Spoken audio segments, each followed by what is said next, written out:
Okay, Signe, I'm going to mute you for a second. Okay. We are live. Good morning and welcome to the Public Design Commission's public hearing. This public hearing was rescheduled from June 15th due to technical difficulties.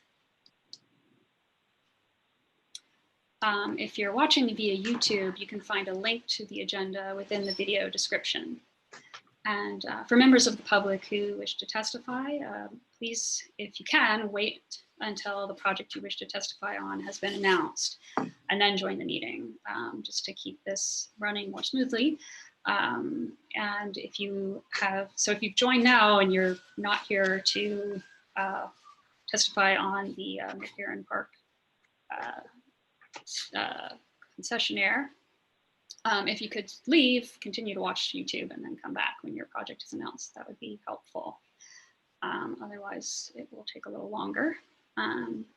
And so also when you join the meeting, you will be muted. And so when we call upon you to testify, we'll unmute you and you'll have 3 minutes to testify. And we do have a sign-in sheet, but people are not required to sign in. So we will first go through the people who signed in advance, and then we'll go through anyone else who's in our waiting list to see if they want to give testimony.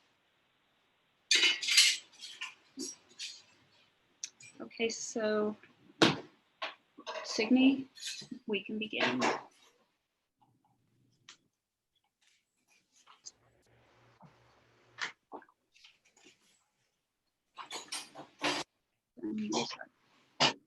Go ahead, Signe, sorry. My name is Signe Nielsen. I'm president of the Public Design Commission. As was just explained, this is a meeting that takes the place of the one on June 15th that was cut short because of technical difficulties. So we are now commencing the public hearing.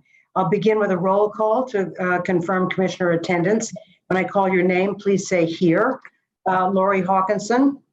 Here. Manuel Miranda. Here. Richard Moore.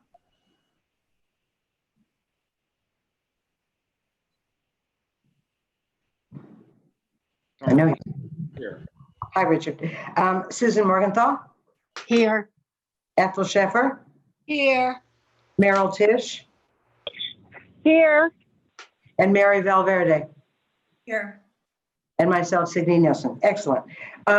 So per standard procedure, the applicants will give their presentations, then public testimony will be heard, and then the commissioners can ask questions, deliberate, and then we'll take a vote.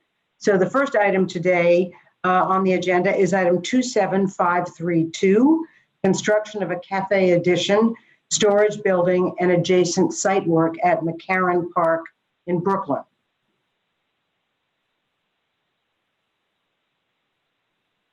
So, Jonathan, I will hand over presentation control to you and then mute myself, and then you should be good to go. Great. I believe Tony was going to make an introduction.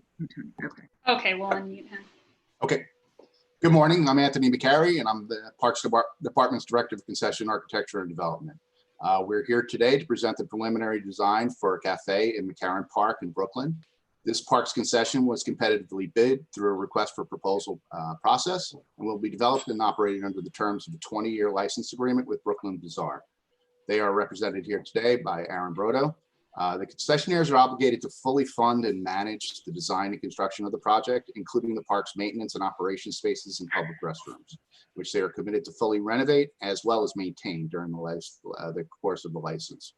They will also pay license fees that will generate much needed revenue to the city, given the extreme challenges our city faces overall, and specifically the challenges faced by the restaurant industry in these difficult times. Parks is really grateful to have their continued commitment to this project that will generate dozens of new jobs and stimulate vital economic activity, all while creating a new amenity for the community to fully enjoy the park.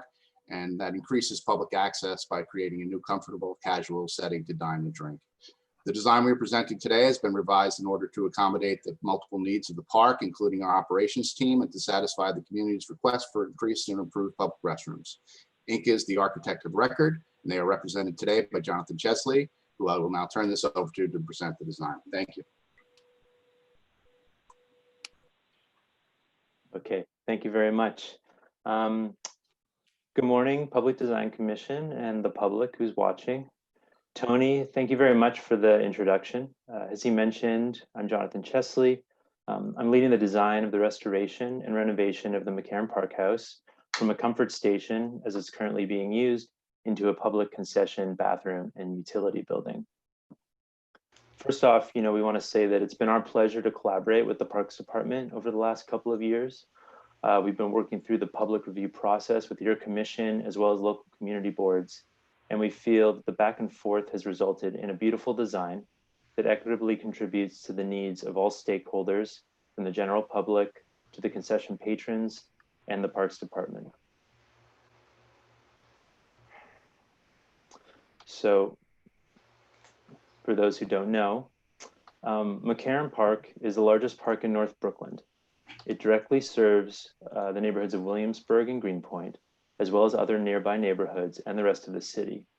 Its widespread use is made possible by its proximity to several subway stops and 2 ferry landings. The McCarran Park House is a building with a rich history in the park. And in 1911, the New York City Art Commission approved an original design by McKim, Mead, and White. It functioned as a shower and locker room for the boys' gymnasium and was to work in tandem with the girls' gymnasium to the south of the park. The building is located in the top region of the quadrant of the park, bordered by Lorimer Street, Driggs Avenue, Bedford Avenue, and North 12th Street. It is in this co-vertex, this lower portion of the elliptical lawn, just north of the public ball fields. Here's some photos that are showing the existing park house. These are from Lorimer and Bedford, and the approach from the Nassau G stop, which is one of the main entry points. This is approaching the building from Bedford Avenue and Driggs, respectively, from the front. And this is the rear of the building from the lawn off of Lorimer Street. And this is the front elevation from the ball fields looking at the park house. There was an extensive renovation by the Parks Department in '38, completely reconfiguring the internal program that was laid out by McKim, Mead, and White. It replaced doors, windows, and the roof, and enclosed an entry loggia that had Guastavino arching. The existing building is mainly utilized by park staff as storage and office space for the maintenance and operation who serves McCarran, but it also includes 2 publicly accessible restrooms on either wing.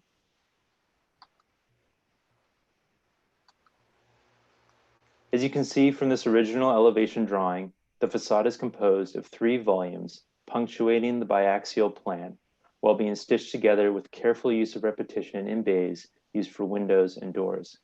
Once again, The entry loggia is visible within the main entry area set within the building walls.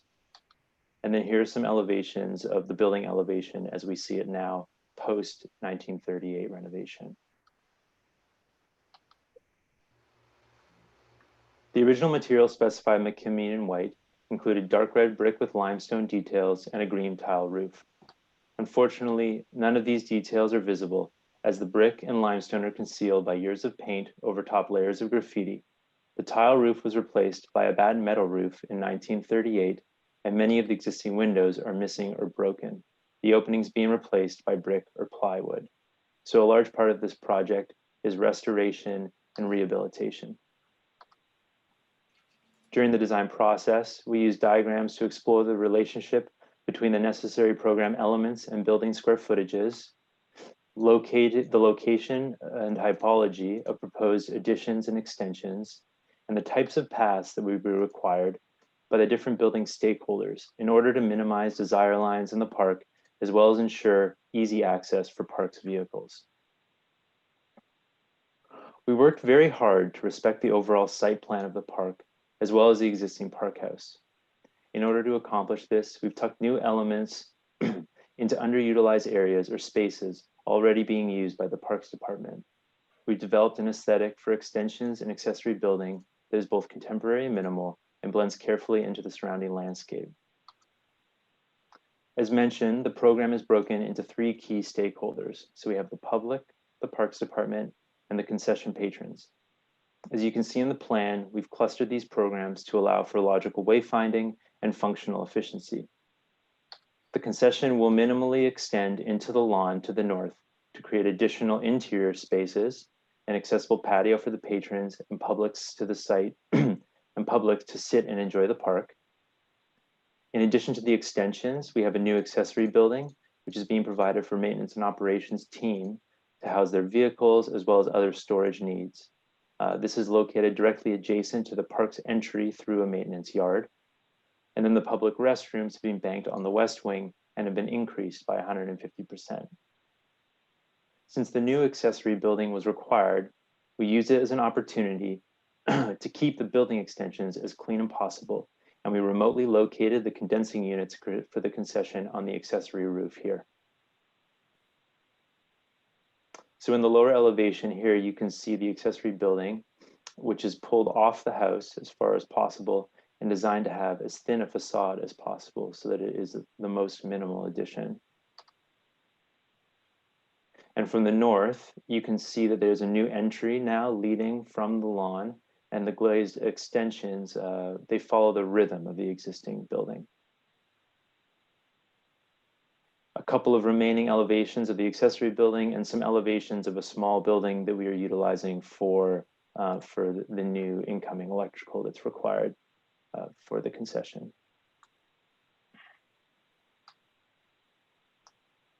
So the renovation of 1938 that happened after the McKim, Mead, and White building was originally built, it was part of a larger effort in the overall landscape design of the park by Gilmore Clark.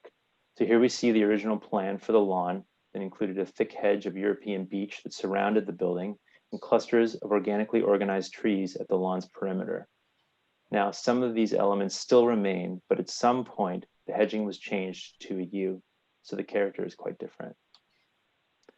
We've worked closely with Department of Parks and Recreation's preservation landscape architect to establish a planting and layout that honors the park's history and provides additional beauty for years to come by combining some of Gilmore Clark's original elements, such as the beech hedges and a regular layout of trees, with bursts of native color throughout the seasons, as seen here both in the planting palette for the patio and also in the vegetated roof.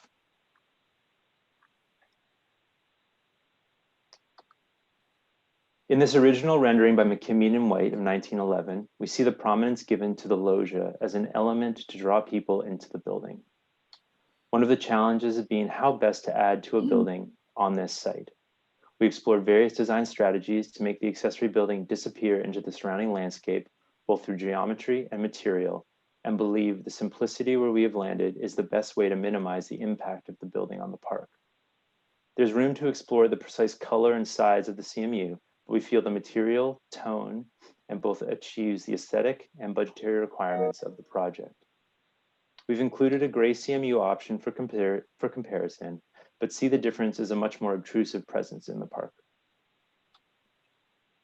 Similar to the accessory building, the ambition for the extensions is that they dissolve as much as possible into the surrounding landscape. This is done through the detailing of the glazing facade, its operability, and the chosen paint color that dematerializes the new from the old and allows the restored brick facade to shine. Based on some recent feedback, we have explored a more metallic finish, but are not convinced it achieves the same design goals as elegantly, as you can see here.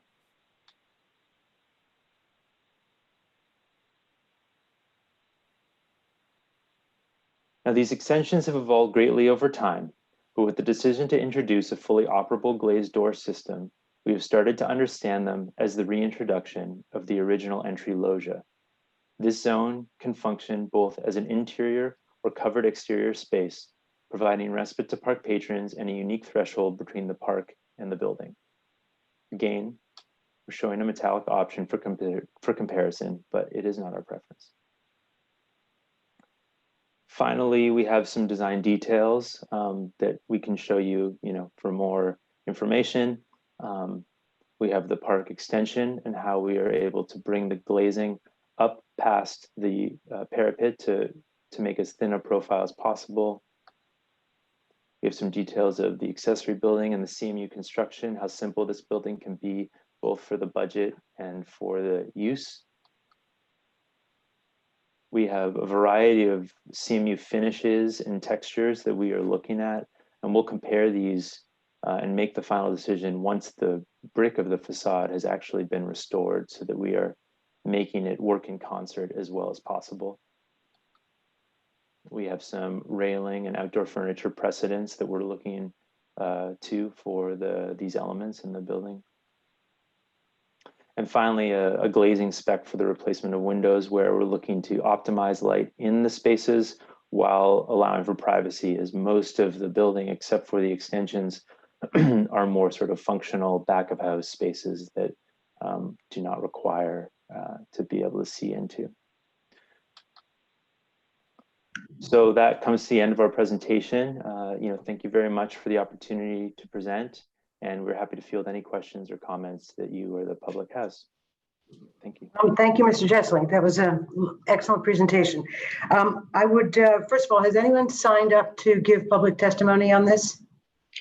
Signe, no one has signed up, but I do want to make an announcement. If anyone's watching on YouTube right now and would like to sign up to testify or would like to testify for this project, please do join the meeting now. We'll wait a minute. There is one person in the meeting who I'm unsure of who they are, so I'm going to unmute them just to see. It's Z Barker. So Z Barker, I'm going to unmute you to see if you're here to testify on this project or not. Hi everyone, I'm not here to testify. Oh, I can't hear her.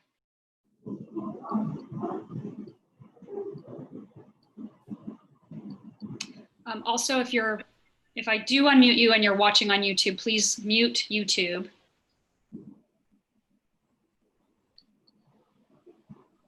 How about now? Yes, we can hear you. Thanks for asking. I'm just a person in the public. I'm not here to testify. Oh, okay. I'll mute you then. Thank you. Okay.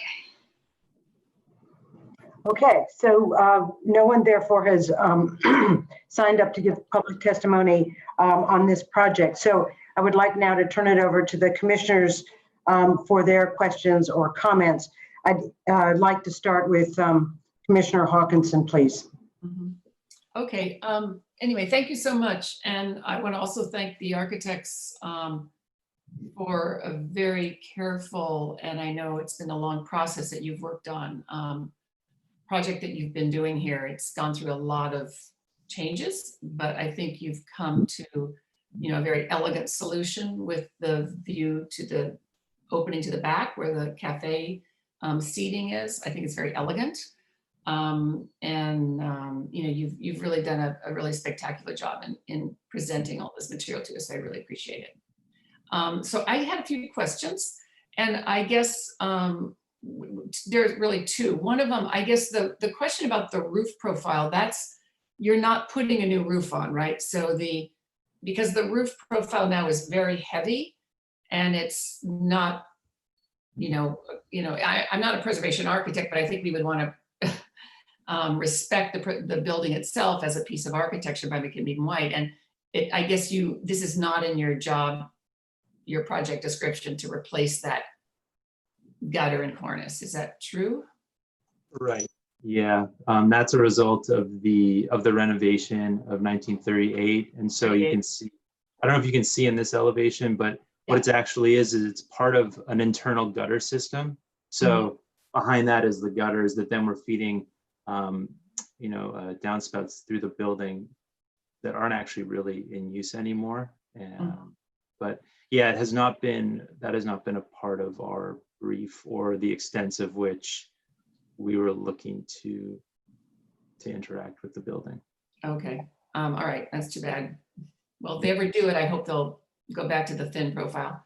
So I wanted to ask about the mullions, because in your initial slide, your cover slide, you show the darker mullions on the windows. And I don't know if you had, and that was one of the reasons I actually think that the gray, we seem to not agree on this, but I think the gray is, can complement the building, but doesn't have to match the brick so that everything becomes this painted brick color. And I'm also concerned about how it's going to wear well, because when it gets banged up and such, because you're doing painted metal, correct? So the first part of the question is, what is the original mullion on these buildings? Wasn't it it appeared to have been a darker gray, but I mean, I don't ever recall a building having mullions the same color as brick. So that's also a bit of a tricky question. I mean, what we know is we don't know anything actually about the color of it. What you see there now is also from the 38 renovation. Those are all, which we have details of, but no kind of specification of the color. Those are all wood profiles, wood windows that, I don't know, they might have been painted, they might not have, but over time, obviously everything on this building has been painted. So there isn't really any clarity even on what those original mullions were. So our hope was to kind of do two things, I guess, because we're adding new openings and we're replacing all of the existing, was to make those work. Those replacements would then work with our approach for the rear facade extensions. And so those were more driving that decision, because it felt a little strange to have those finishes be different, And so we were looking with the rear facade, like I said, and maybe this is, I guess, a matter of opinion to some degree. We're interested in how, once we get down to the real brick and choosing the precise color of what this is, how that can interact with the existing building, and it can be sort of elegant and quiet and work with it. And then we would want the replacement windows to have the same finish. Can you toggle back and forth between the gray and this brick? You had the first image in your presentation where you showed it with the dark. The first image, that's an existing photo. So that's painted black. It looked like a rendering. Yeah, it's a nice photo. I can go to it for sure, but it's that's what the existing condition is. Everything's painted black. And that's what we have to go on, basically. So let's see, toggling, this is the front, here's the rear, the gray. And in this, we're both showing because we would make an in-concert decision with the CMU of the building, which you can kind of see off to the left here. But in this image, if you go back one, you're showing the mullions for the door at the center, also the metal color, the gray metal color. Exactly. So whatever we choose for the extensions, we would then also like to choose for either any replacement windows or new windows on the existing building. I mean, for what it's worth, I mean, I feel that this is where you show something is different, and it's fine to be different. It doesn't have to try to masquerade as the brick with the paint color. So that's my position that we disagree on. And then in the block, respectfully disagree. And then the other additional building has block and not brick. Right, so The work building over here, but it's painted brick color.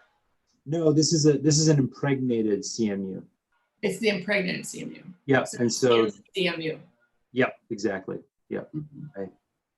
This is an example. You can see that it's all the way.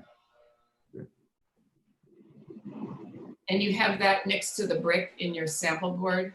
So we don't really know the precise color of the brick yet. And so once we start stripping and revealing that, but there is an array of this, this type of CMU. We know 2 companies that we've worked with before, and both of those have some very nice kind of earthen tones. And that would be the idea. So this is a CMU, so it's a new material, that's fine. But I think once again, there was so much dialogue about both of these elements kind of not holding too much prominence in this design. And that's really, that we went through many iterations that kind of brought us here. And I think that's why we've landed here, is we feel that, okay, make it sort of connect to the old building through obviously careful study once we start removing that brick color. And then it just doesn't feel like it's a new thing as much in the park. And it's a fine line. I mean, I see how we have our kind of own thoughts on it for sure. So I'm not going to belabor this. I just don't think the paint ever really looks like the brick because they're different materials. So you might as well accept the fact that I'll Right. It's kind of more like a pigmented concrete. The pieces on the back for the cafe. It looks more, anyway. Okay. Most Noted. not, dare I say. So we basically have, just to be clear, there are 2 kind of color issues on the table. One is the historic building and its mullions and kind of new interventions. And then separately is the storage building. Am I correct in that? Yes. So Lori, if your position is that you prefer the old and the new to be clearly separate in the historic building, what is your feeling about the new storage building? That it should be gray as well? Well, I guess for me, I think I'm interested in what, I know you've got to make your decision now, but I'd be very curious about how your brick actually matches that block, because I think you're going to run into a similar problem where you're painting something metal that you're trying to match brick, and they're different materials and they're never going to match. That's why, I would make them different, just accept that they're different and let them, complement each other rather than try to, match each other. So, I mean, I prefer all the gray to be the gray. So. Okay. Maybe just to clarify, we're not. But it's a fine line. I understand it's a fine line. Yeah. We're not just trying to match it, I guess, and maybe that's also something is, we want it to be more like in concert. So rather than a complement to the color, it would be kind of more in line, just like on a different tonal range. We have found some examples of this, and we feel that it's pretty successful. This railing is obviously a pretty small example, but that's one that to us seemed very attractive. It's a different thing. Brick has all the richness and character of brick, different textures. Very likely, it's not like we don't anticipate just one single brick color. It's not going to be that homogeneous, and that we choose a color that's able to, kind of work off of that appropriately. That's the goal. It's not just to match the thing. So maybe that is also something that hasn't been clear. This is challenging, no doubt. Have you done a test removal area to see what the underlying brick color or colors are? We've not been able to do that yet. No. That's Because definitely. it's difficult for us. I mean, we can just make a unilateral decision, or we can, I mean, it seems like you're in an awkward position too, because you don't really know what you're specifying at the end of the day. And if I understand, you may not know what lies beneath that paint until construction or demo actually starts. Is that correct? Well, I guess that's currently true. You know, I guess this is our, going through this process, I'm not exactly clear on exactly what, how the definition of this approval works. We would be happy to say, if the commission was okay with it, sort of, I guess, approve upon condition of what's looking, what once we reveal that brick, which we could also expedite with this conversation in mind, and really dial in, okay, this is the paint color, this is the brick color, and just present those minor elements, considering the overall design seems to be in line with what's happening. Maybe if that was something we could do. It seems like there should be somewhere in this building where you could find the brick. I mean, typically what you do, obviously you probably know, is you'd go and you try to find a brick that today matches it, right? So you could use that as your color sample in your office, or when you're trying to look at it in the daylight, right, to try to match it to something. So you try to find something similar and use that, right? Mm-hmm. Once you can figure out what that brick is, but we don't, I mean, the brick you showed us in the detail, not to be a stickler, but it was a very modeled brick, right? That had gray, and the one with the handrail detail that you showed us. That's right. Yeah, totally. No. So there are a lot of different possibilities here. It runs the gamut of the brick. So Yeah, I mean, it would be great if we could do what Signy said and figure out what this brick is first. so yeah, we can make a condition that we revisit the paint color and the CMU color, it sounds like. Yeah, when we know what we're dealing with here. Right, I would concur with that. Would any other commissioners like to speak up on this point or on the project? That looks good. If not, I will then make a motion.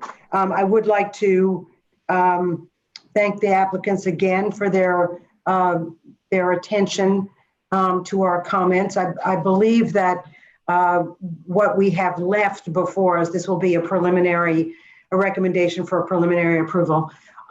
You can move forward.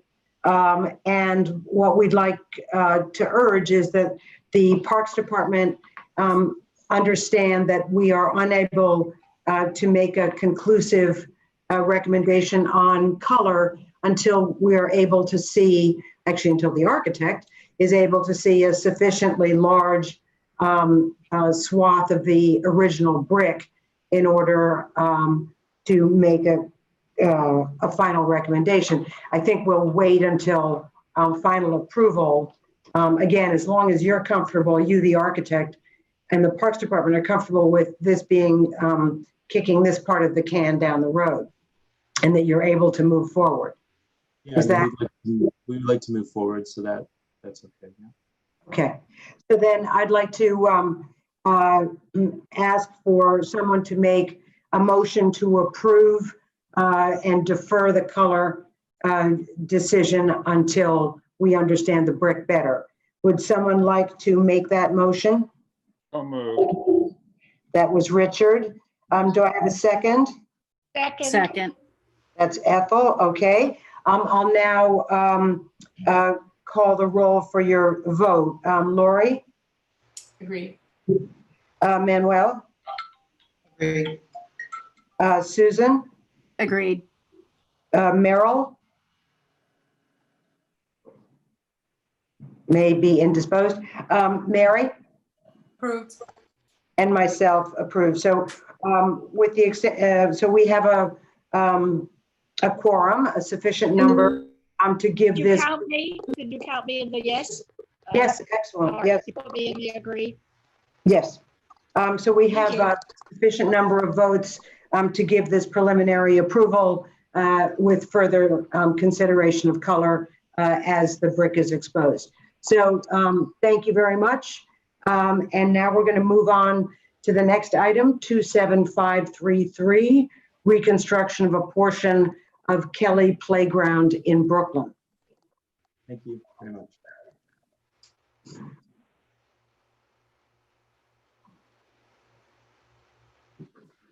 Okay, so if you're watching, if any members of the public are watching on YouTube now, and you would like to give testimony on Kelly Playground, please join the meeting. No one has signed up, but if you join, we can call on you to give testimony. You don't have to sign up in advance. And if you are in the meeting and are a member of the public and do not wish to give testimony on this project, if you can leave the meeting and just watch on YouTube and then come back if you want to give testimony for the next project, which is the charging bowl. That would be very helpful. Okay. So Emmanuel, I'm going to give you remote control and then mute myself. So after I give you remote control, my mouse will just move for a second and then I'll give you the clear.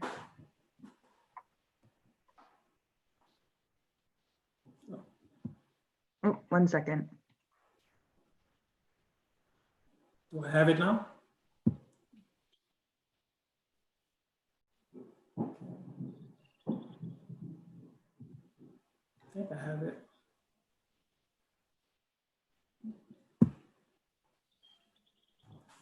Yes. Good morning, everyone. My name is Emmanuel Thingy. I'm a landscape architect with New York City Parks and Recreation. First, I want to thank you for the opportunity to present the project, Kelly Park Playground. It's a $10 million project that Senator Felder funded through a DASNY grant. It's a 2.5 acre park, 2.6 acre to be exact.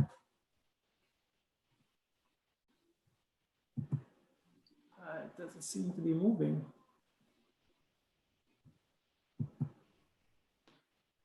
So the basic goal for the project is to create a large regional playground, focusing, like most of our park, focusing on people with disabilities, so it'll be all inclusive. We want to create a balanced and harmonious relationship between the public zones and the kids zones. And obviously we want to make it a highly interactive park that will make it more exciting. And the park is currently all paved, so we want to create a more natural park setting. Seems to be a lag time switching.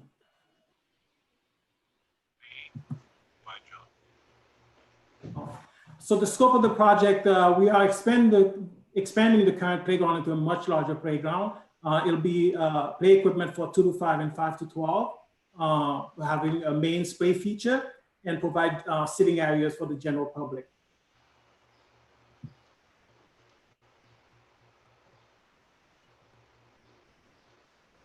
The park is located in the Homecrest section of Brooklyn.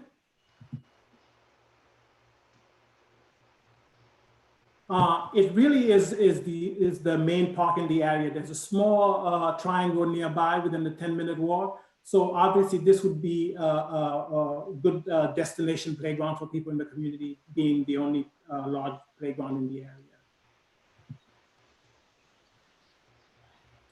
The park is definitely out of the flood zone.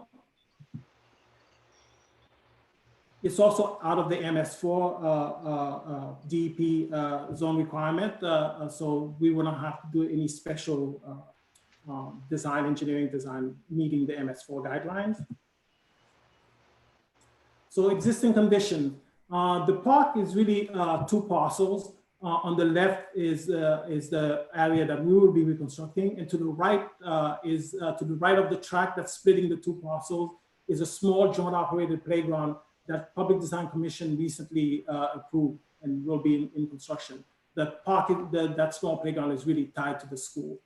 So in terms of the existing condition, we have a comfort station near Avenue S, and immediately around the comfort station is a sitting area. To the left of the conversation is the existing current playground, which is fairly small given the scale of the park. And to the right of that conversation is the current active recreation. This active recreation, when we expand the playground, the function of it will happen in the adjacent playground park on the other side of the track, which already has these current programs.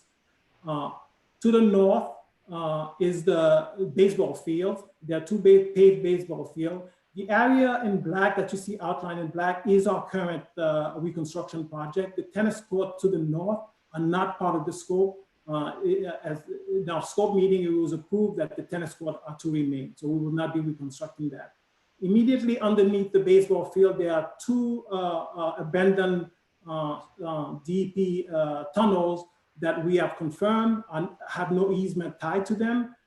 So we would not have any DEP restriction in terms of the construction that will take place on top of them. However, just to play it safe, we will not provide any structural loading on top of these tunnels.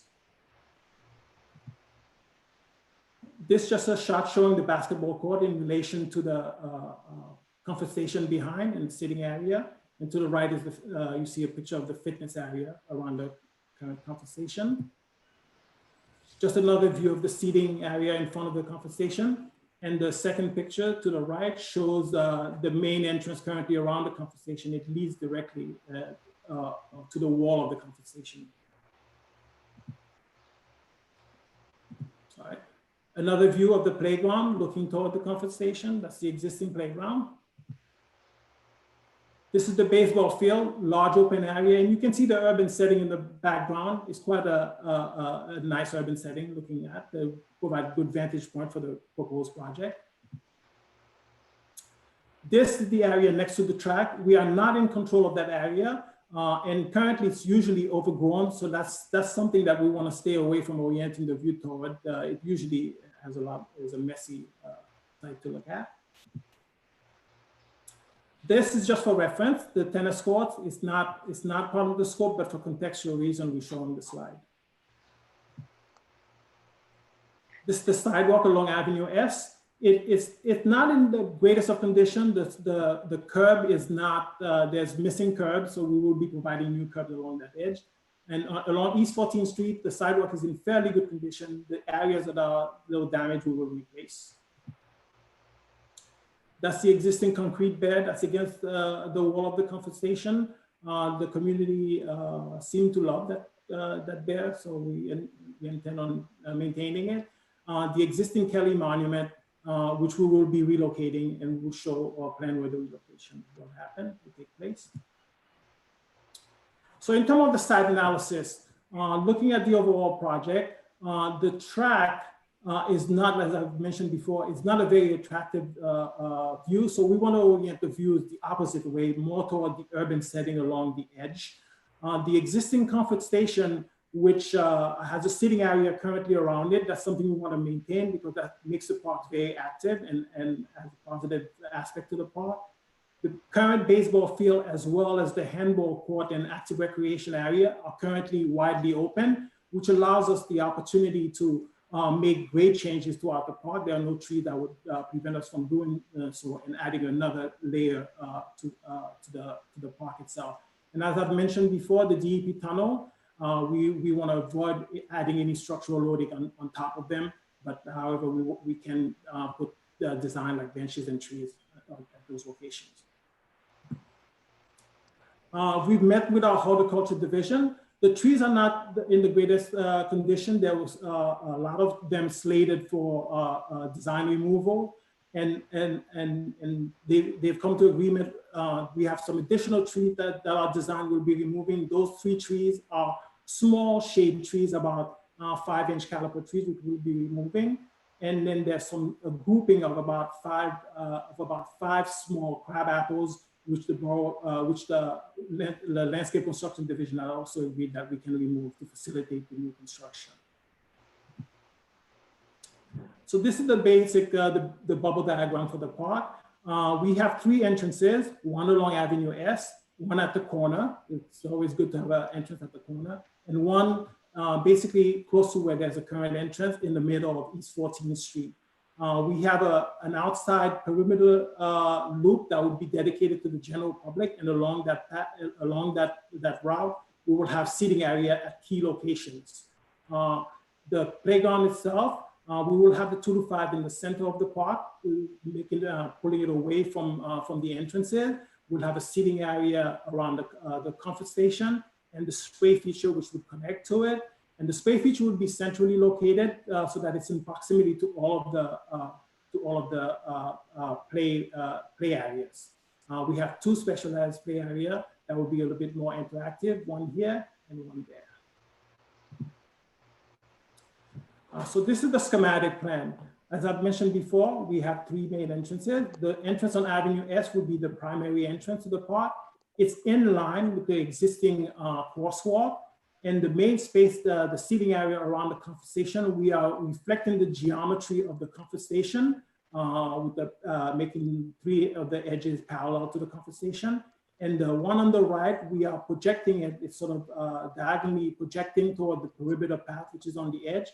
And as you can see, the perimeter path have seating along the edges for the general public, and also at the main key location at the entrances here, and also at a key point which allow access into the tennis court area. So these entrances, what we've done is have a buffer zone between the play areas and the seating area belonging to the general public. It delineates the play area while allowing some interaction and some connection to the seating area. So we have a buffer zone that separates the general public from the play area. And at each location along that edge, we provide, it basically act as a foreground to the people sitting. And also at the same time, it allows people to participate in the vibe of what's happening in the playground. We have the spray feature that has a connection to the seating area, the spray feature being a semi-public space. It also connects to an entrance along East 14th Street. What that does also is provide a secondary general public circulation that happens within the park itself. As I've mentioned before, the 2 to 5, we've located it in the center of the park, again, away from the entrances. We have a small connection for mothers or for parents to take their kid to the bathroom, as they will need to go there often. And so that allows the 2 to 5 to be protected within the park setting. The 5 to 12, we have one along East 14th Street. It is separated into 2 groupings, one area along East 14th Street and another one to the north. And those are interconnected by having the interactive space, allowing people to flow from one space to the other. As I've mentioned, there's easy connection to the main play area. We are providing 3 high points in the park.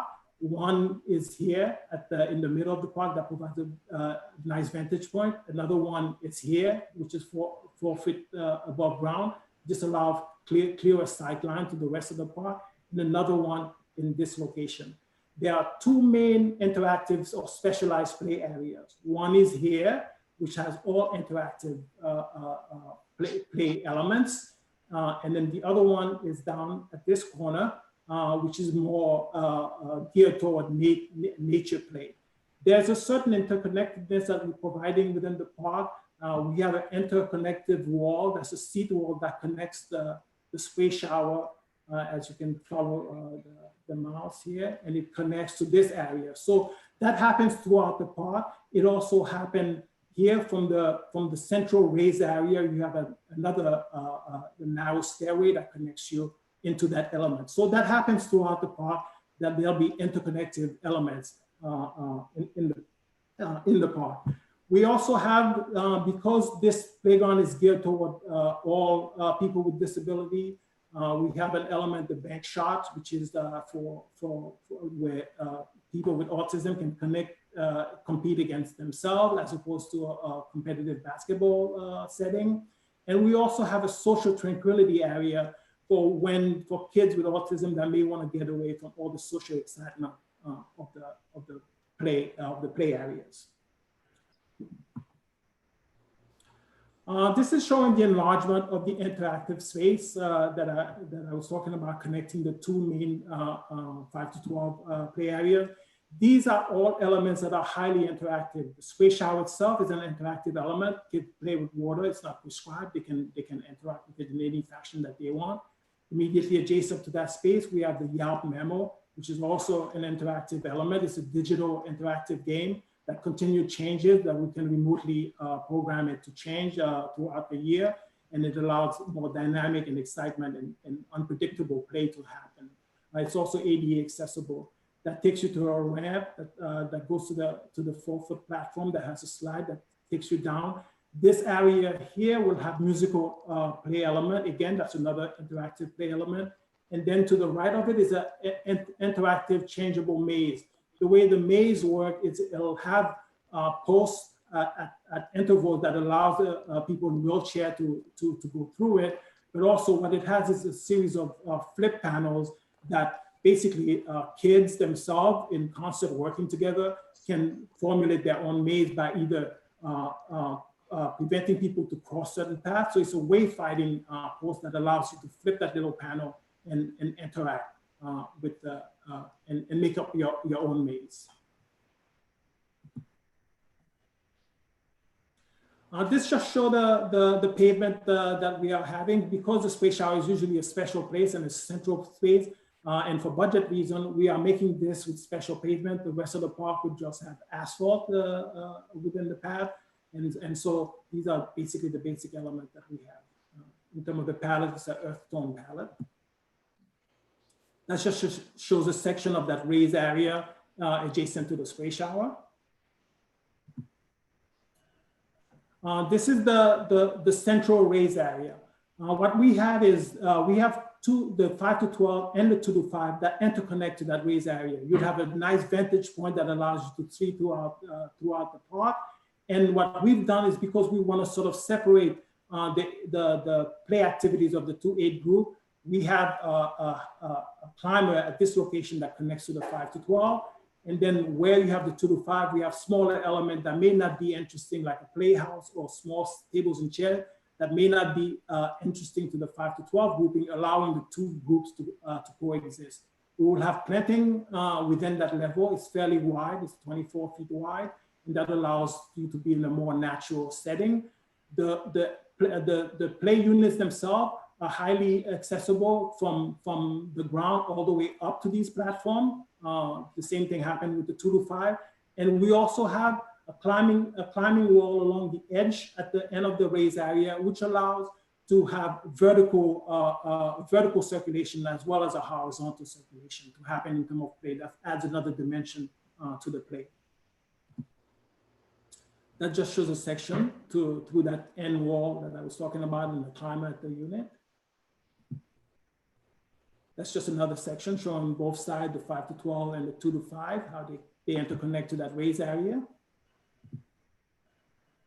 Now, the comfort station itself, we are, as I've mentioned, picking up the geometry of the building itself. We're reflecting it to that connective seat wall that's parallel to the comfort station, as well as this edge.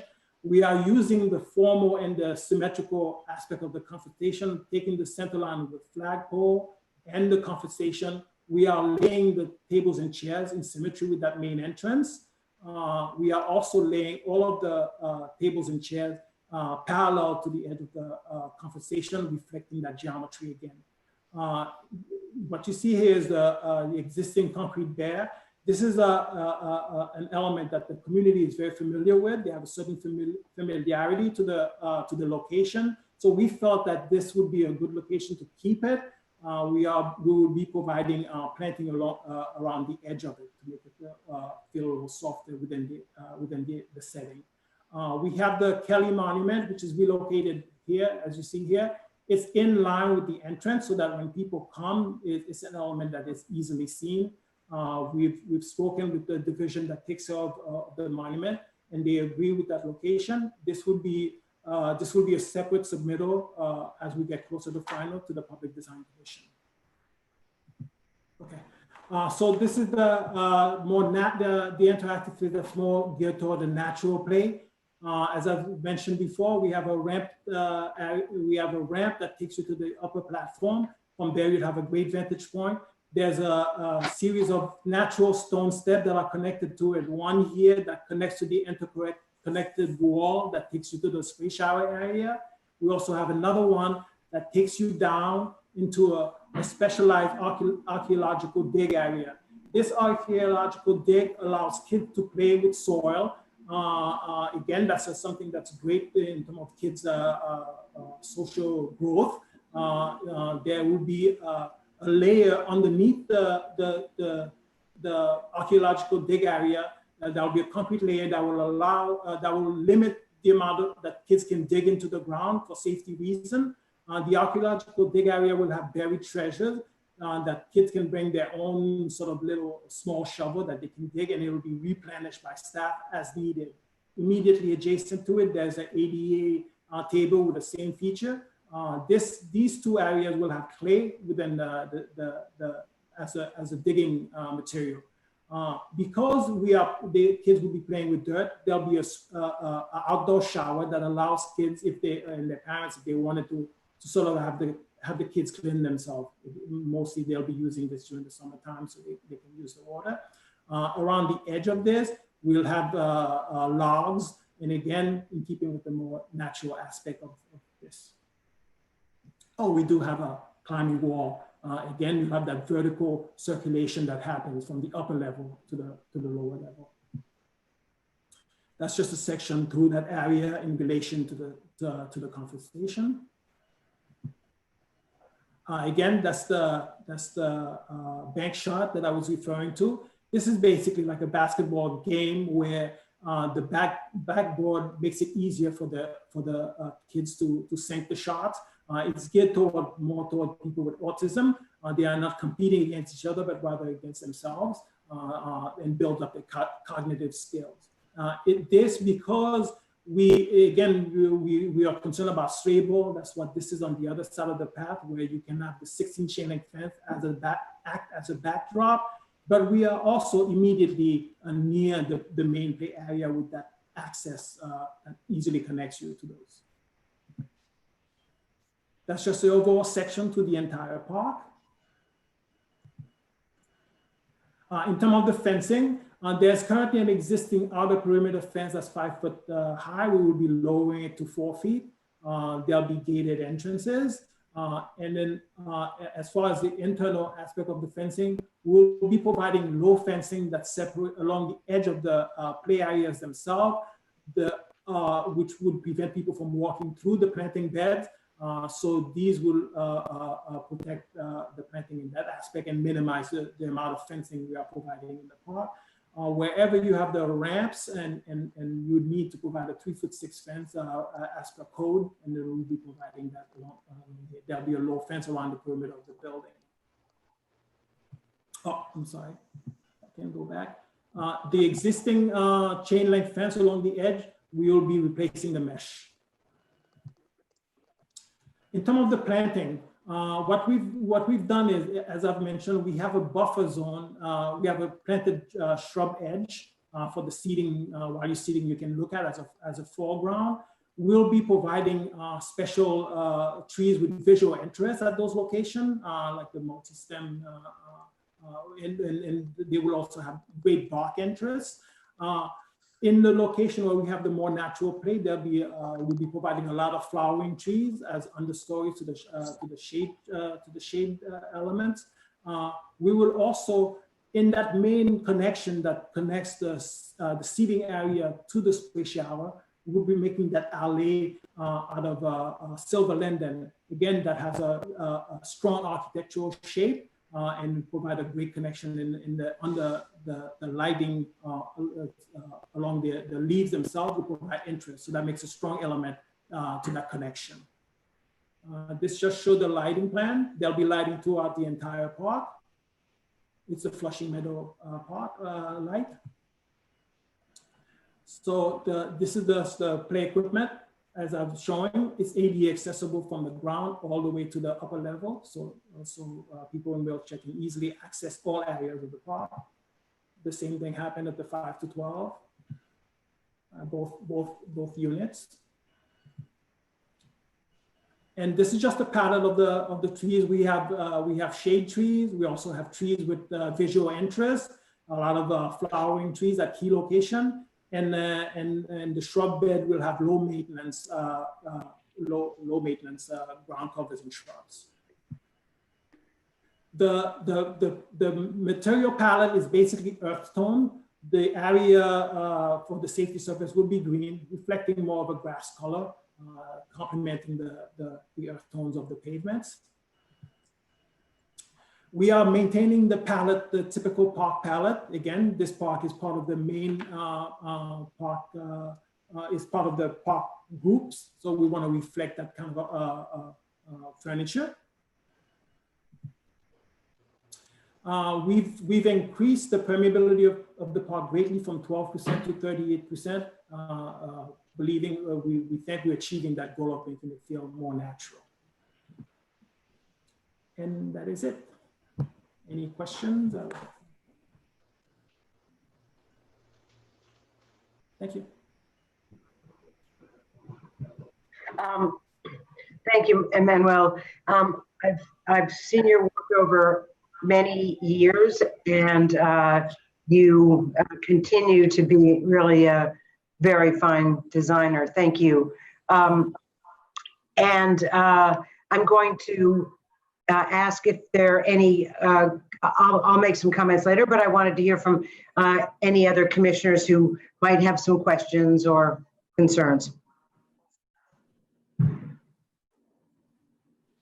Carrie, you can see people? Yes. Okay.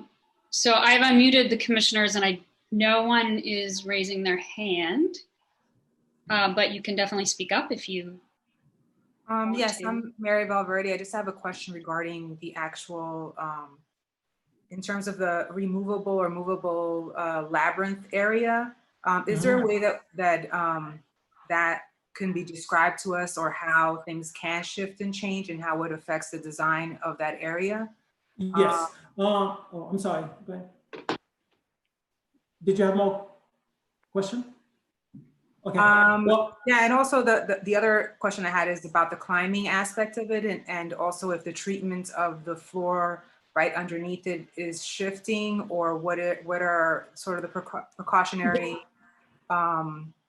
I guess, are there any cables involved? How does that affect in terms of safety for the children?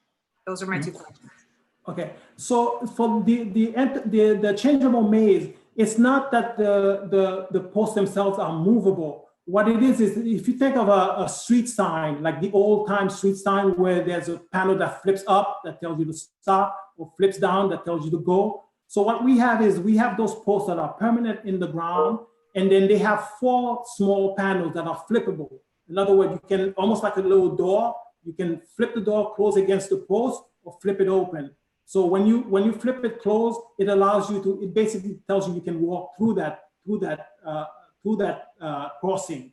And when you flip it open, it basically has a little panel that says you cannot cross. So that in itself directs where traffic happens in terms of forming the maze. What we typically have mazes that have a prescribed pattern on the ground. Once the kids go through the maze, they know the maze, and it doesn't become challenging anymore. What this allows you to do is, the kids themselves can group together, make up their own maze, and make up their own pattern as to how you go through the maze, and that it has its own challenges. So that's where the flexibility happens. And I apologize, I'm not sure the second question, what you're referring to. Are you still referring to the maze in terms of the pavement? I'm not. Hello? Yes, I'm not talking about the maze. I'm talking about the climbing walls. The climbing wall. Yeah. Emmanuel, can I answer this? This is Nancy Prince, Chief of Landscape Architecture. All these items here all meet national safety standards, like all our playgrounds. So if there's a drop height required, the safety surface underneath is appropriate to whatever item the kids are climbing on. So it's all meeting national safety standards, and a lot of it is made by our typical manufacturers that Emmanuel's been working on to make these custom innovative items, but everything goes through a safety check. Yes. Gabe Town will be supplying all of these elements. Okay, thank you. So I had two comments, but again, I think this is, I really appreciate the universality of this in terms of ages, capabilities, limitations. And I also have to say that I really appreciate that the entrances and the attention to the entrances, how perhaps non-parents can enjoy the park as well. So it's really excellent design. I have one question about the bear, and then I want to go to page 33 and make sure I understand some fencing issues. So the bear is by the comfort station now. Yes. It appears that it is so well loved that all the turf around it is compacted. And so I'm just wondering, is this the best place to keep the bear? Because it will, I mean, if it is that well loved, it will just get, the turf will just get trashed again. So can it be placed someplace where it won't damage the landscape and still be accessible? I suppose Nancy wants to answer. Yeah. So Emmanuel, it could be placed in the play area if it meets current safety standards, which I think it does because we've done that before. But it would have to have safety surface underneath it if it's in a place where kids could play on it. Right. Yeah. That was the part that I was concerned about, mainly having safety surface within the more natural park setting, and it would be like a 12-foot circle. But that, Emmanuel, could that be in the toddler 2 to 5 play area? Actually, we could put it in within the safety surface area itself. Yeah. We could actually do that. Mm-hmm. We could do that. Okay, that was one. And then, so it's been a long time since we've seen each other, but I'm now a grandmother. And so I'm back at playgrounds on a regular basis. And so I'm just trying to understand the, if you could go to page 33, I want to understand the, what you call the central raised area, and how the 2 to 5 and the 5 to 12 equipment intersect. Okay, this is perfect, or this one's great. Okay. Yeah, either one. So if you're on the piece of on the 2 to 5 piece of equipment, it seems to abut the central raised area, but there seems to be a fence there. So therefore you cannot get from that equipment to the raised area? Oh, actually, I apologize. There should have been an opening there. So you from that platform I didn't even notice that. There should have been an opening. So you go up directly into the platform. Okay, and so then the same would be true for the 5 to 12. Yes, yeah, it's just a graphic mistake. I didn't even notice. Yeah, no problem. Because I'm just a little concerned that if you're a parent chasing after a 2-year-old, that they could get up there and you couldn't. And then they could find themselves on the 5 to 12 piece of equipment. The play equipment itself is accessible. It's a 5-foot ramp, so a parent can go with the kids up to that platform. There's nothing that prevents parents from accompanying the kid. And in fact, I was expecting that they would be accompanying the kids to the upper platform because we're talking about small children. I didn't see any conflicts with parents being able to go with the kids to the upper platform. And if need be, we can provide gates if necessary. You know, Emmanuel, this is why we located the two entrances to the ramps on different places along that upper terrace. So that separates it a bit. So there's toddlers have to walk before they get on to the big kids. And it's not the biggest kids equipment. The biggest kids equipment is. Right. Yeah. Yeah, but okay, I just raise it because I don't like to chase after 2-year-olds. I'd rather, them explore on their own, and if they get in trouble, then I'll go retrieve them. But, helicopter parents are helicopter parents, and I just, it's whatever you think. I just wanted to raise it as a concern. But I think just moving the bear out of the landscape. But other than that, I am prepared to, unless there's any other commissioner who'd like to speak. Yeah, Signe, Susan has raised her hand. Okay. I just had the same question about the bear. So Signe already covered it. Okay. Anyone else? Doesn't look like it. Okay. So I would no one. Go ahead, sorry. Well, no one has signed up to testify for this project. If anyone is here in the waiting room and would like to testify on the project, please do raise your hand. But it looks like from the names that everyone is here for the next project, which is the charging pole. So. All right. I would like Thank you so much for the opportunity. Oh, thank you, Emmanuel. Thank you. So I'd like to make a motion to give this preliminary approval with just with the small caveat of re-examining the location of the bear. So can I have a motion for that, please? Motion. So moved. And a second? Second. Okay. Who made the first motion? Is it Lori? Lori? Okay. So I'll just call the roll on the other commissioners. Manuel? Approve. Richard? Susan? Approved. Meryl?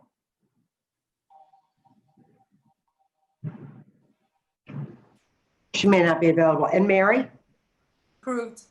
And myself approving. So it is unanimous, and thank you very much.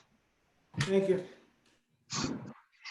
So Signe, we are going to, Rebecca needs to change her location because she has a glare on her computer, and we are going to be letting people in. So it may take some time, but I'll let you know. Okay.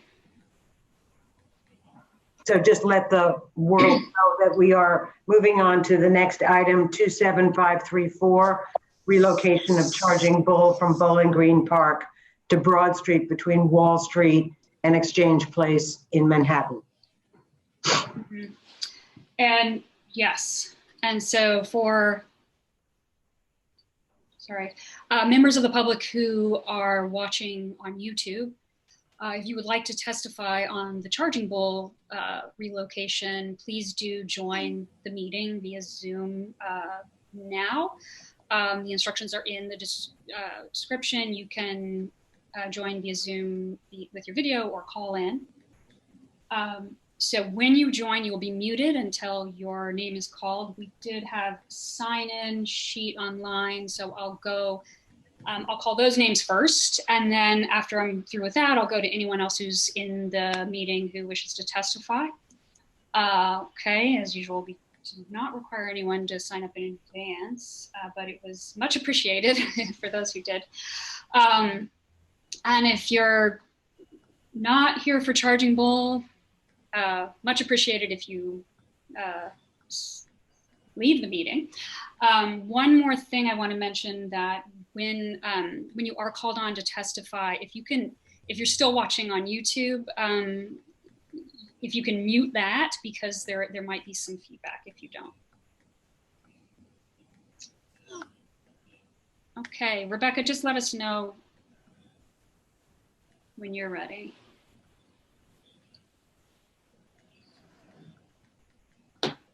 Yep, great. I'm ready. So Nick, I'll give control to you and then mute myself and give you the thumbs up when you're ready to go. Okie doke. Can everybody hear me? Yes. Awesome. Thank you. Trying out the headphones, so glad that it works.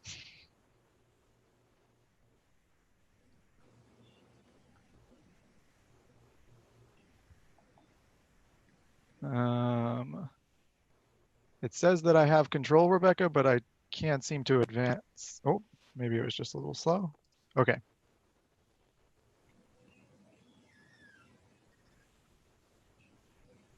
Is that working okay, the advancement? I think so. It seemed like it worked, but then no, I'm not. Now it's not. Let's see. Oh, wait. Was that me or was that you? That was me just clicking on the screen. Do you want to try to get, are you clicking or using the arrow? I was using the arrow. Oh, that seems to work. Okay. Great. Perfect. I'm just going to mute myself again and then I'll give you control back. Okay. Great. That works. Thank you.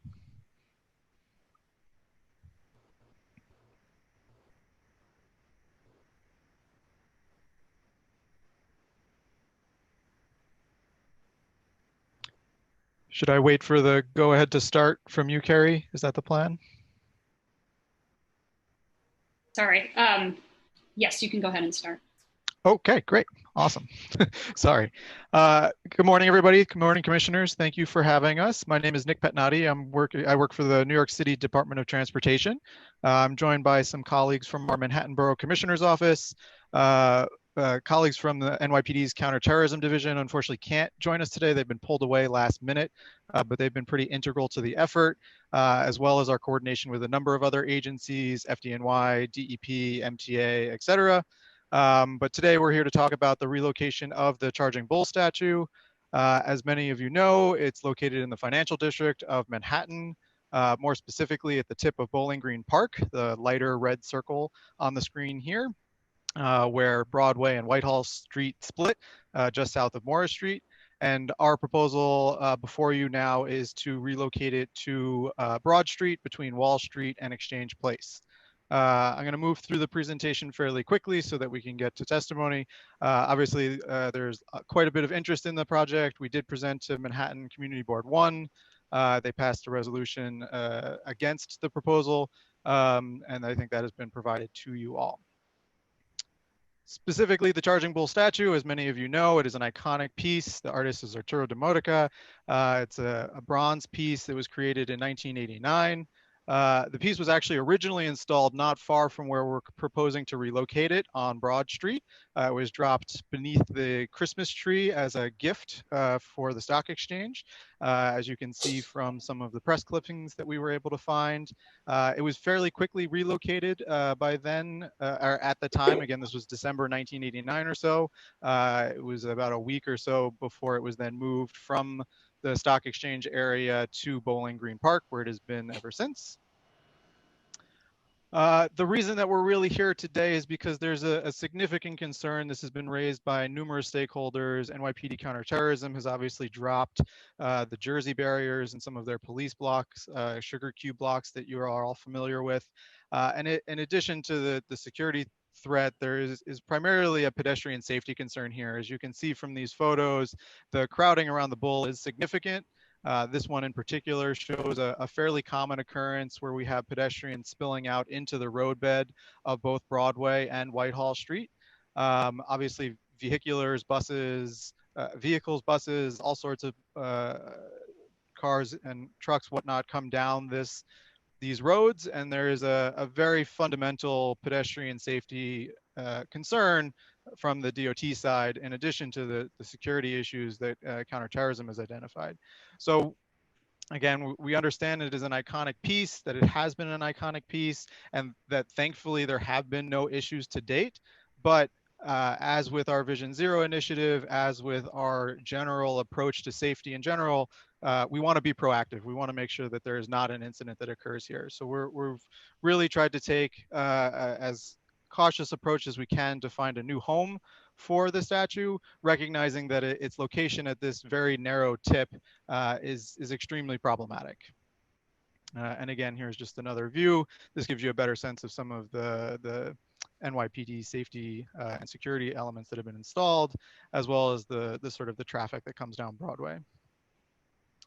So getting to the proposal, again, in researching and doing the sort of background search for this, we really did try to find a location that fit the security requirements, but was also still respectful of the piece and its original location at Broad Street. So we tried to find a location that was as close to that original installation as possible.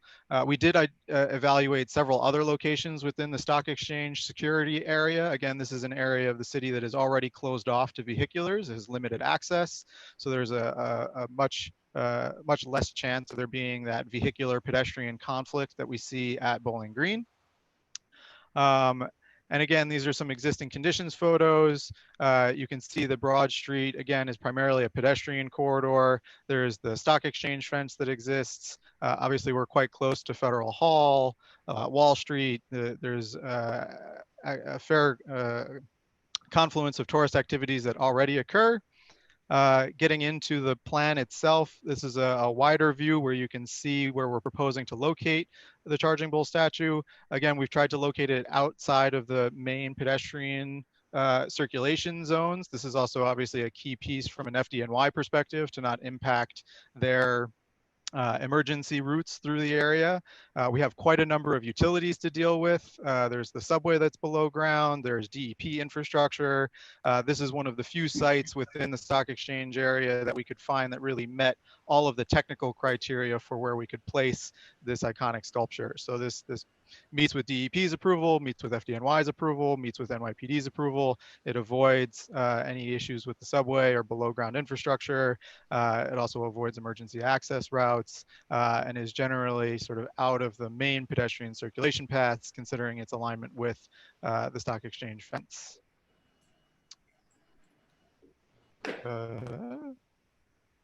There we go.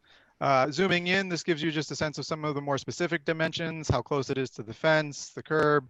We obviously have the LPC approved, or this entire roadbed is an individual landmark. It's the street grid of Colonial New Amsterdam, something along those lines. I'm forgetting the exact title, but we do have the engraved granite strips that represent the old canal. That was something that we wanted to avoid, sort of disrupting that piece. So that's why, again, we've sort of tried to fit it into a place with a lot of constraints, while still trying to find a place where it was at least close to its historic location. These are some renderings of the actual sculpture in situ. And again, we have looked at sort of which orientation makes most sense. And this is something that we're obviously happy to get feedback from the commission. As much as we tried, we could not specifically find photos of its original installation. Obviously, we would want to represent it in that same manner, but we just haven't been able to find the photographs that actually represent that. But here we have the bull, as you can see, sort of facing south along Broad Street or facing north. And again, here we have the location looking now. The previous one was looking north on Broad Street. This is now looking south on Broad Street, and we have both orientations. So with that, commissioners, I will turn it over to you all for questions and I guess public testimony. Thank you again for your time. Yes, so we'll first hear public testimony. And please be patient with me as I go through the list, but it looks like I was going to let Arthur Piccolo go first, as he is the artist representative, but I do not see his name. Okay.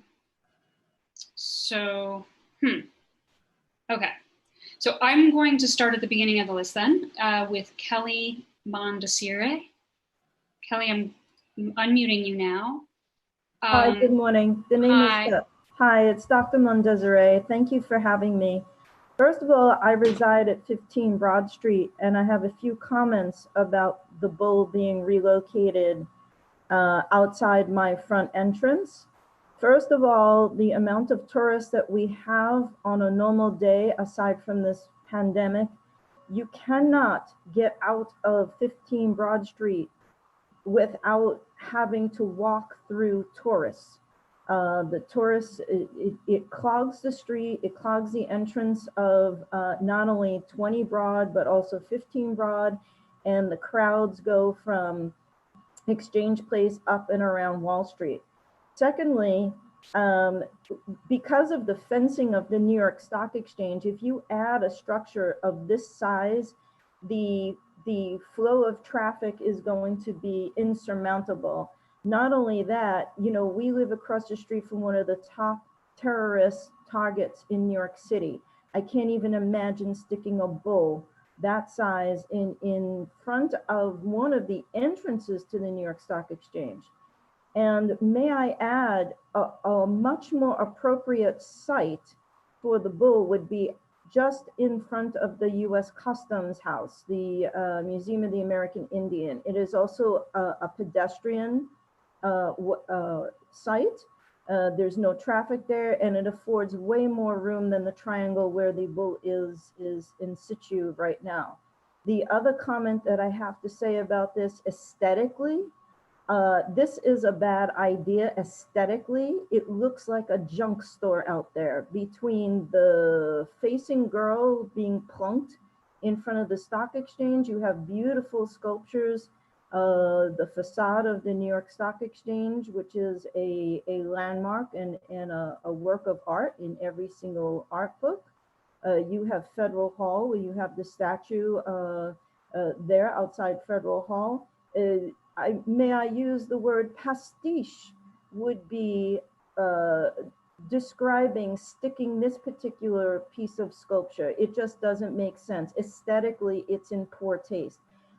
On another note, as far as us being a community down here and residential, we have many children. I used to sit on the board of directors of 15 Broad, the Stark Building. We have many, many families and young children. And quite often when I walk past that bull, I see obscene behavior such as tourists licking the testicles of the bull, doing obscene gestures with the testicles of the bull. We do not need this outside of our home. Not to say the least, before the Department of Transportation goes and moves this bull anywhere on Broad Street, it should consider the fact that many of us that live in the neighborhood, and I'm sure you will see if you look at the records, how many people have complained of twisting their ankles, spraining ankles, and hurting themselves on the missing cobblestones and the street itself. So this is just a bad idea at a bad time and in a poor location. Thank you.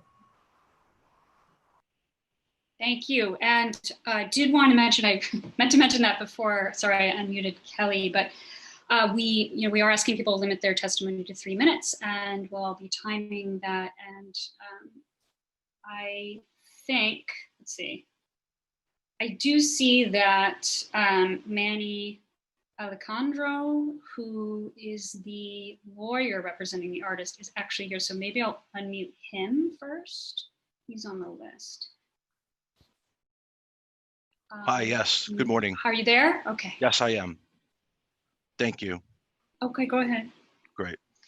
So, thank you all. Thank you, commissioners. So I am A. Manny Alejandro. My firm is counsel to the creator of Charging Bull Sculpture, Mr. Arturo DeModica, and I'm with the law firm of DeLucia, Malnar, and Alejandro.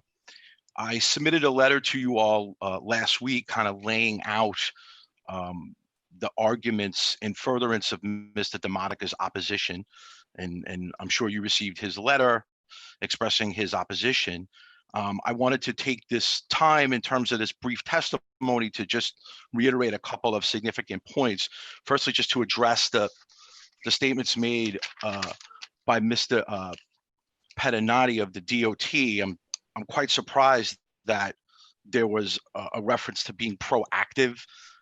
If this is such an important issue in terms of moving the charging bull because of a determination and a concern about traffic, and if there were no incidents to date, not quite sure why this needs to occur right now. Secondly, also surprised that there's no one from the NYPD to discuss terrorism. fundamentally, what I'm concerned about is the fact that there seems to be some confusion about the jurisdiction of the PDC. There are two rules that I want to focus on quickly. Rule 854 and Section 854 and Section 856. Some ambiguity and confusion about Section 854, whereby the PDC has jurisdiction over works of art, be the property of the city or another institution. Section 856 A actually is quite different. It specifically refers to all works of art belonging to the city. So therefore, there's some ambiguity and confusion in terms of the jurisdiction of the PDC with regard to relocation. Therefore, in accordance with Section 856A, it's essentially negating the authority granted by the remaining sections of Section 856 over the modification and relocation of works of art which do not belong to the city. Therefore, none of the remaining sections of Section 856 apply. And we know it's indisputable that the Charging Bull sculpture is not a work of art belonging to the city. Therefore, the PDC does not possess the authority to approve the relocation of the bull. And for these reasons, the PDC lacks both jurisdiction and a substantiated basis to approve any relocation of the Charging Bull sculpture. As I mentioned earlier, Mr. DeMonica expressly objects to this PDC proceeding from occurring. And it just seems to me, in general, that this project is moving forward in a way that really lacks fundamental transparency. Supposedly there's a memo from the— Time. If you can wrap it up, can I finish my sentence, sure. please? Yes. Okay, so supposedly there's a memo from the New York City Law Department determining that the DOT has the right to submit the project to the PDC. In my letter to the commissioners, I've expressly requested a copy of said letter. I wanted to request that letter on the record. I also want to address the fact that safety concerns in terms of counterterrorism have been brought up. We don't see any reports with regard to any safety concerns with regard to counterterrorism, let alone what was mentioned earlier about the traffic concerns. Thank you. Okay, thank you. And let's see. Sorry, going through this. Linda Gerstmann is the next on our list. Grace, if you see her before I do in this list, let me know, but I do not see. Oh, yes, I do see her. There she is. Okay. Difficulty connecting to audio right now. Oh, she isn't able to connect. Okay. It's just, I think she's just signing on now. And okay. So we'll go to James Kaplan. And who I think this is you, James. I'm going to unmute you.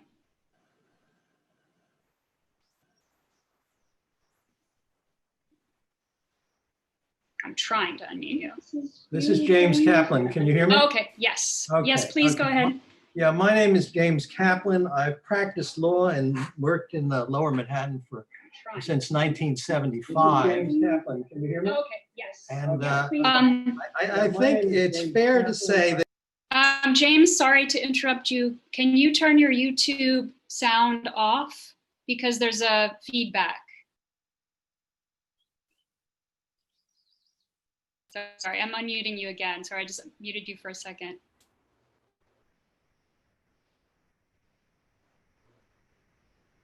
I can't hear you. James?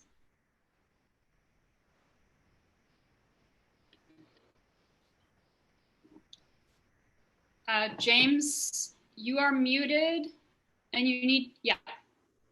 Sorry.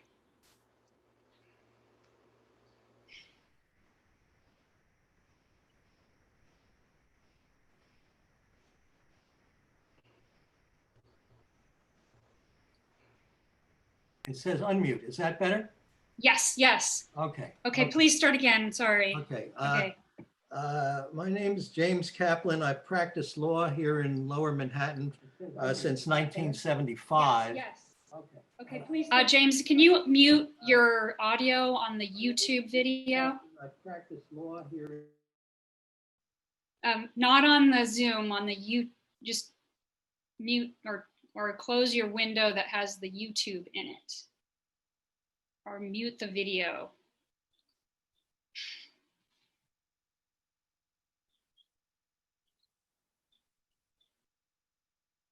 You need to unmute yourself in Zoom, but I've unmuted on Zoom. yes. Okay, is that better? Yes, I believe so. Okay, I don't hear it anymore. Go ahead, sorry. Okay, I can go now? Actually, I still hear are you watching YouTube right now? Yes, I am. Yeah. Can you close that window? Go ahead. You want me to close or out of YouTube? That's okay. Yes, or just go to the video and choose mute. Are you watching YouTube right now? Yes, I am. Can you close that window? Okay, let me try. Yes, or just go to the video and choose mute. Are you watching YouTube right now? Yes, I am. I just said stop video. I turned off video. Can you hear me now? Is this better? Yes, or just go to the video and choose mute. You need to close your YouTube. Hear me now? Is this better? Watch us only through Zoom. You need to close your YouTube. Watch us only through Zoom. Can you hear me now? You need to close your YouTube. Yes, yes, we can hear you. Okay, is this better? Have you turned off YouTube? Hear me now? I'm trying to. I don't know how to do that.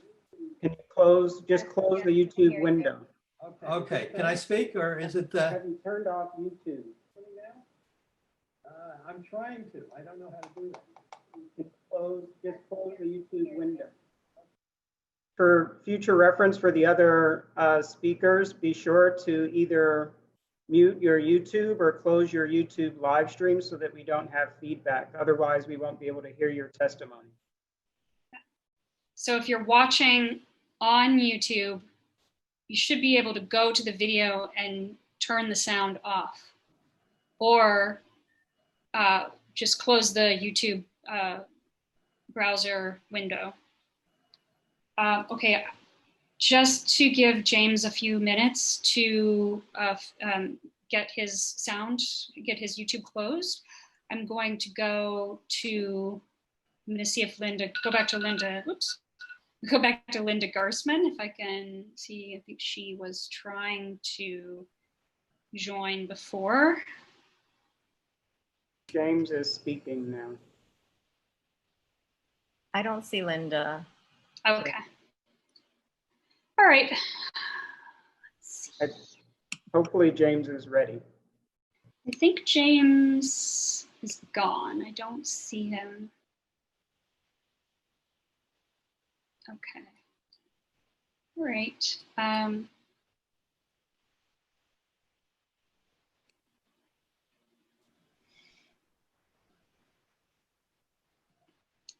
All right, next.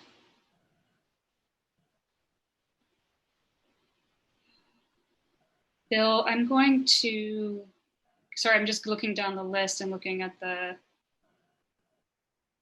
I'm going to go to Bill McKee.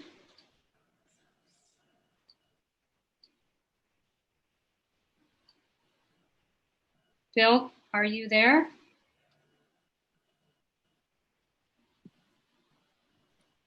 I think try to unmute him again, Carrie. Okay, I'm trying again. Okay, Bill.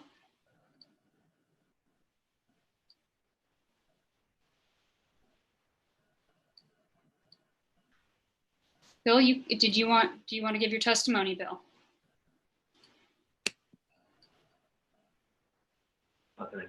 They just got unmuted. Hi, this is Michelle McKee. You can hear me okay? Yes, we can. Great. So my husband and I are homeowners at 15 Broad Street, and we oppose the DOT proposal. Thank you for the opportunity today to share our concerns.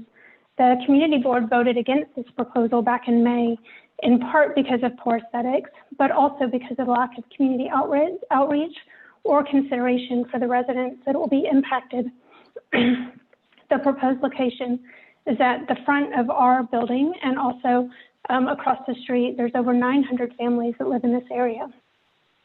Moving the Boulder Broad Street would result in another tourist attraction, and with each tourist attraction comes several issues: crowds of people, street vendors, garbage, noise pollution from crowds and tours, and also late night drunks. The proposal delivers no aesthetic improvement from the Bulls' rightful proud Bowling Green home. We find it very troubling that the motivation of this move is in the interest of the stock exchange rather than in the interest of community improvement. We ask that you oppose this proposal in support of our community. Thank you for your time. Thank you. Okay. So I think that Arthur Piccolo is on, and I'm going to unmute the phone number that I believe is his right now. Hi, this is Arthur Piccolo. Am I on? Yes, you are. Please go ahead. Members of the commission, I think to begin with, you should be insulted by that presentation by DOT.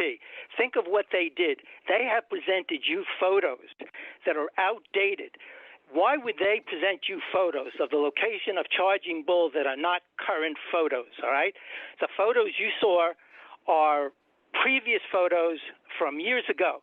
Right now, there are a tremendous number of huge granite blocks fully protecting the North Plaza. The idea that they would give you outdated photos, there's only one reason for using outdated photos in this presentation, and that's to mislead you. The other thing that the gentleman from DOT did not tell you, he went through a whole range of individuals and agencies that had been contacted.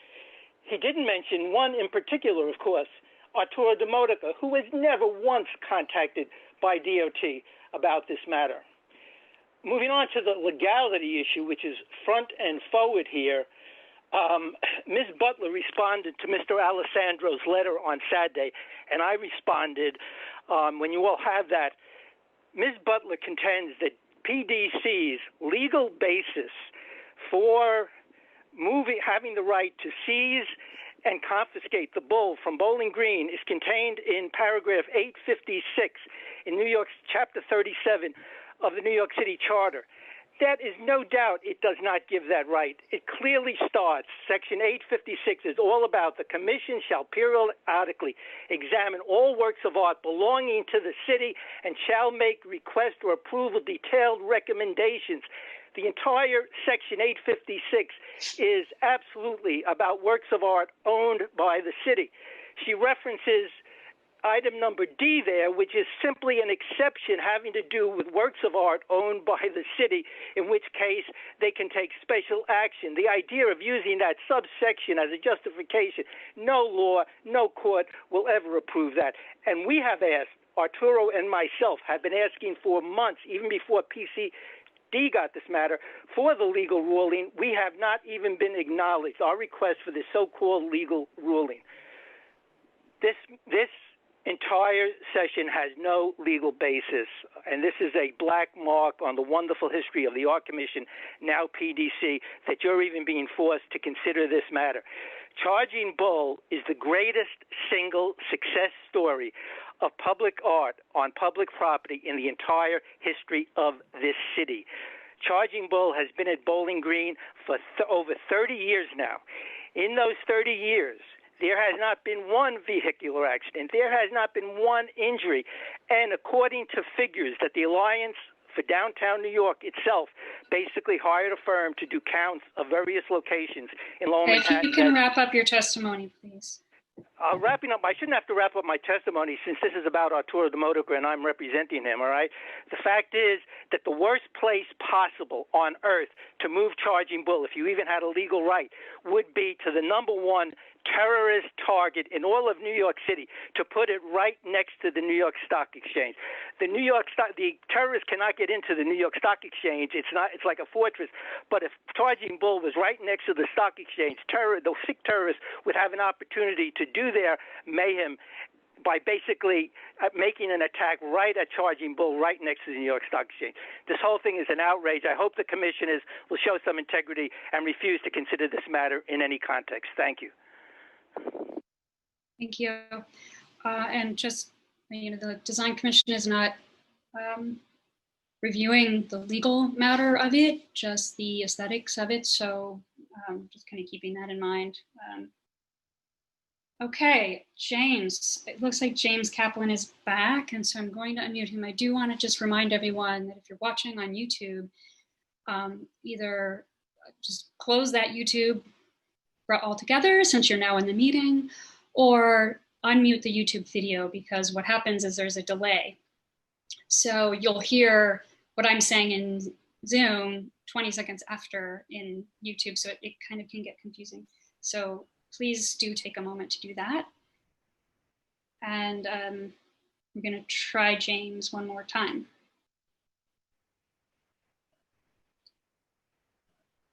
Can you hear me? And, yes. Okay, I can call in if there's a problem with the. It's not about, we just need you to close the YouTube video. Yes. Okay, I can call in if there's a problem with the. It's not about, we just need you to close the YouTube video. Yes. Okay, I can call in if there's a problem. It's not about, we just need you to close the YouTube video. So you can just also quit Internet Explorer. Okay, is that better? Can you hear me? I can, but we can still hear the YouTube. Okay, is that better? Could you let me speak, or I can call in by phone if that's easy. But we can still hear the YouTube. Okay, is that better? Okay, I would ask that you let me speak in any event, if that's okay. Okay. Okay, my name is James Kaplan. I've worked in Lower Manhattan for almost 50 years. Okay. And I can't, James Kaplan, I've worked in Lower Manhattan for almost 50 years. And I've given walking tours for the 92nd Street Y, the Museum of American Finance, and the Francis Tavern Museum. And for the past 5 years, I've been the president of the Lower Manhattan Historical Association. American Finance and the Francis Tavern Museum. Although I'm speaking here, I've been the president of the Lower Manhattan Historical Association. Although I'm speaking here for myself and not for the association. From my point of view, you cannot understand how beloved the bull is to people like myself who've worked many years here in Lower Manhattan. From my point of view, you cannot understand how beloved the bull is to people like myself who've worked many years here in Lower Manhattan.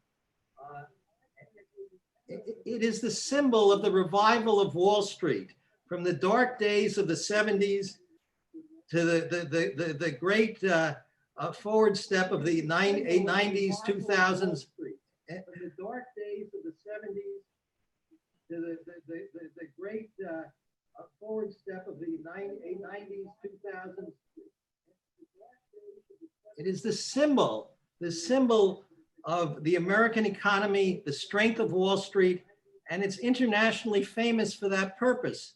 As I see it, tourists come around the world, the American economy, the strength of Wall Street, and it's internationally famous for that purpose. As I see it, tourists come around the world because that's what they think Wall Street in the United States is. And it is intimately linked with this location. I remember the day when the bull was placed in 1989,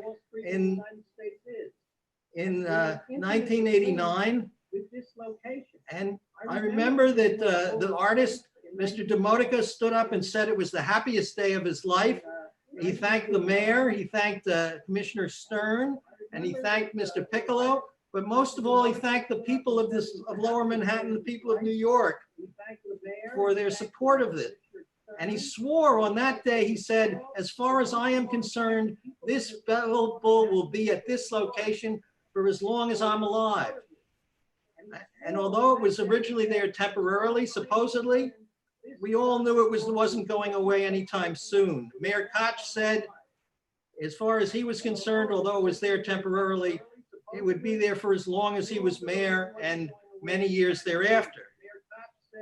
Now, this location actually is one of the most historic in the city. If you look up at the street sign, it says Evacuation Day Plaza. Evacuation Day was the day on which, when George Washington entered the city in 1783, the flag was first raised in New York City. The British had greased the flag, but a young sailor named John Van Arsdale tore down the British flag and put up the American flag. And that became a symbolic act over the next 130 years. Mr. Van Arsdale would raise the flag on Evacuation Day, November 25th, every day, every year until he was 80 and died in 1838. And then his son raised it. And then his grandson raised it. Evacuation Day was a central day, and this spot was a central spot to the people of the city of New York. In 1883, on its 100th anniversary, there were 1 million people.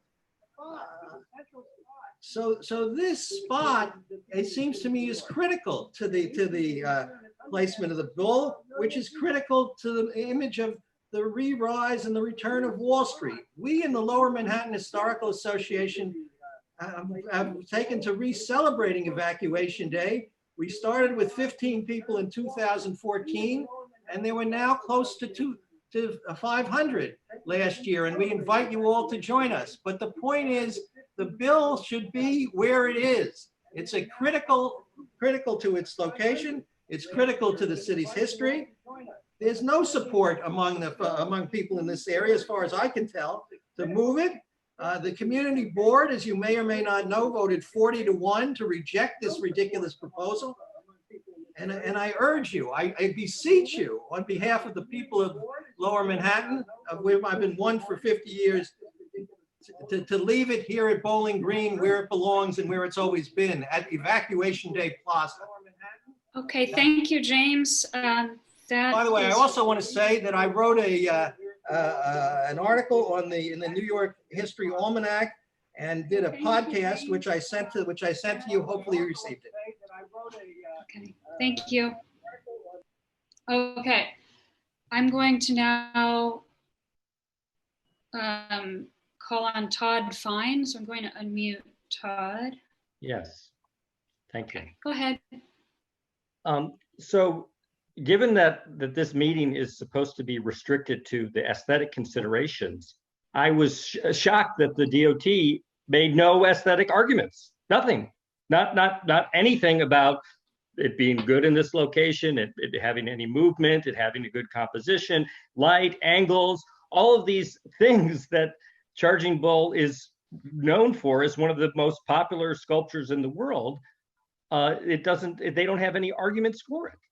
And I think that was insulting to the Design Commission to come to the Design Commission where an aesthetic argument is supposed to be made and then not to even make it, which in my view also shows that the fact this is being handled by the DOT rather than Parks, which actually does own it.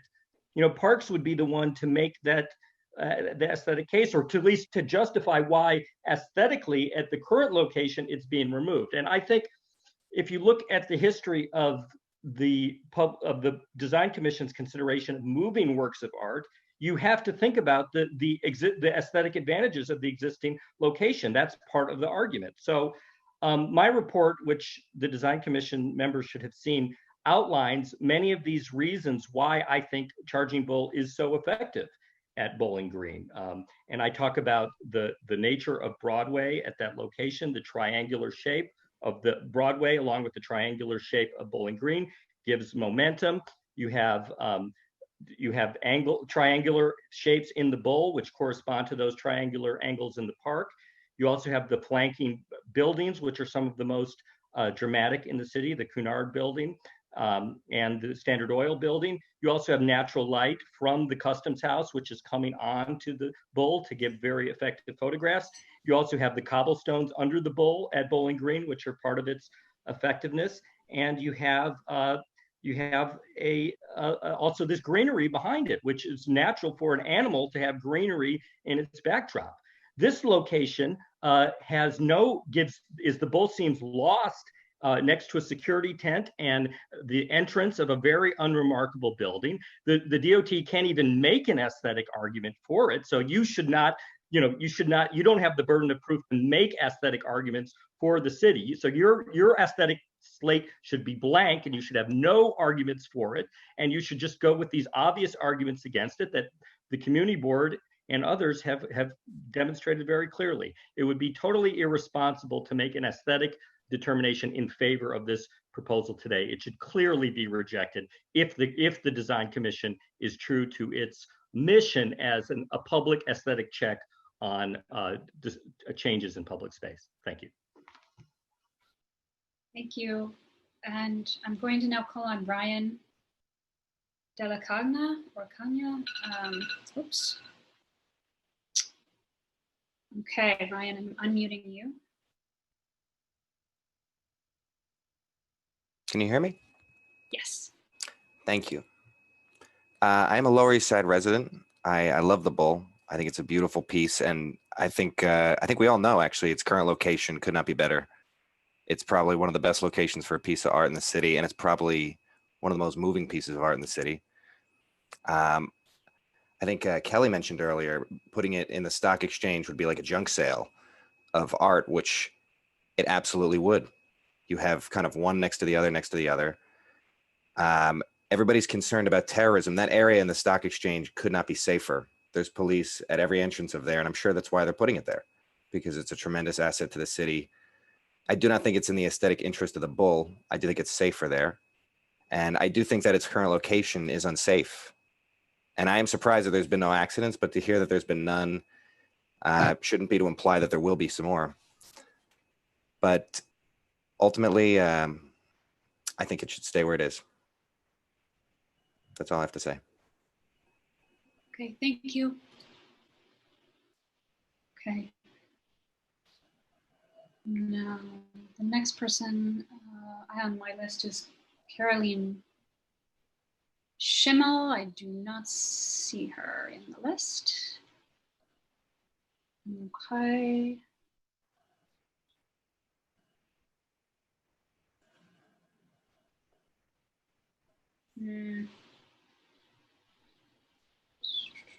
Jonathan Perry.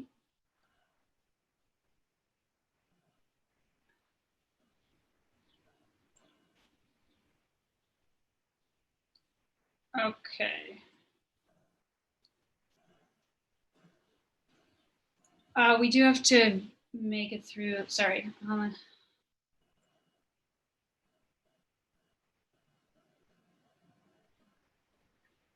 Okay. I'm going to start going down the list here. So there is Florence Buchanan. Yes. Hi, go ahead. Hi. I'm a resident of 15 Broad, right across the street. I've been down here since 2008. And I absolutely agree with the gentleman who talked about the aesthetics.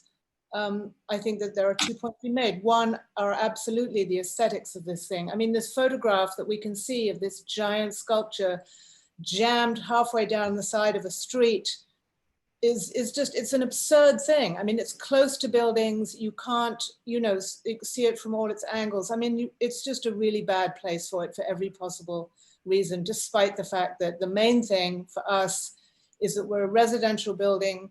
There are families, children, dog walkers, people, just people who actually live in the neighborhood right there. And this thing attracts crowds 24 hours a day, pretty much.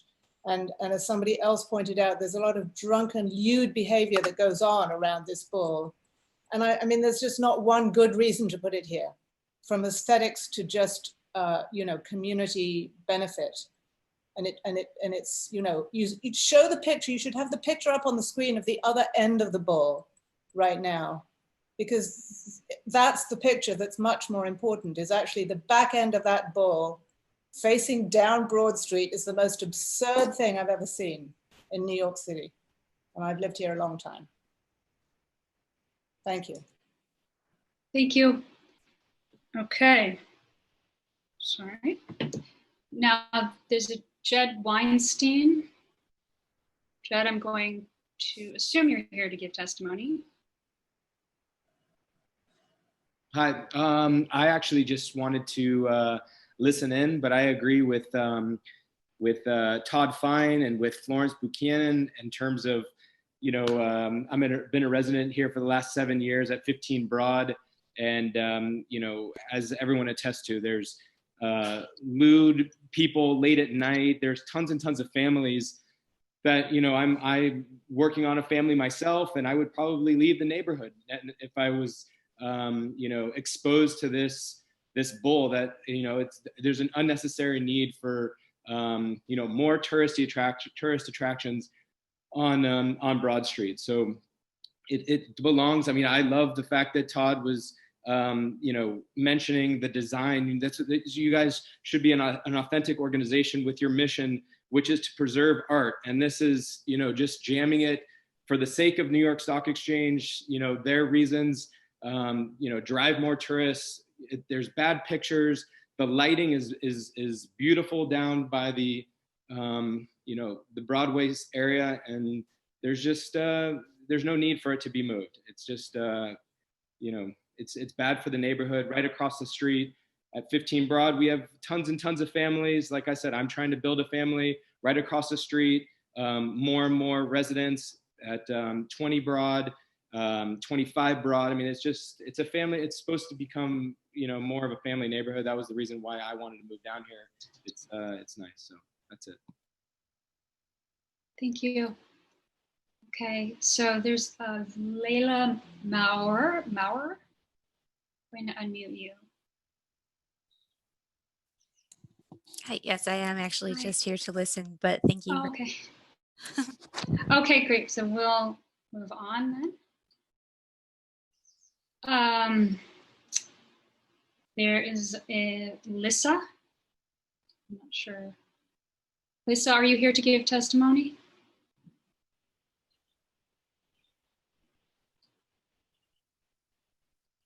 Okay. Hello? Yes, hi, are you here to testify? I wasn't. I was actually just here to listen, but it's now unmuted. I'm here with my father. We are both residents of 15 Broad Street. We own 2 apartments there. And just to reiterate what everybody has said, there's very little, if any, community support downtown for moving the bull. There isn't, I think, in addition to really no legal reason, aesthetically, there's no reason, and there is no community support. So I would just hope that that you take that into consideration and listen to the people whose lives are really going to be impacted, which are the people that live downtown in those neighborhoods, and listen to our security and aesthetic concerns. Okay, thank you. So the next person here I have is Maria, I think it's Maria Bila or Bilia. I'm going to unmute you.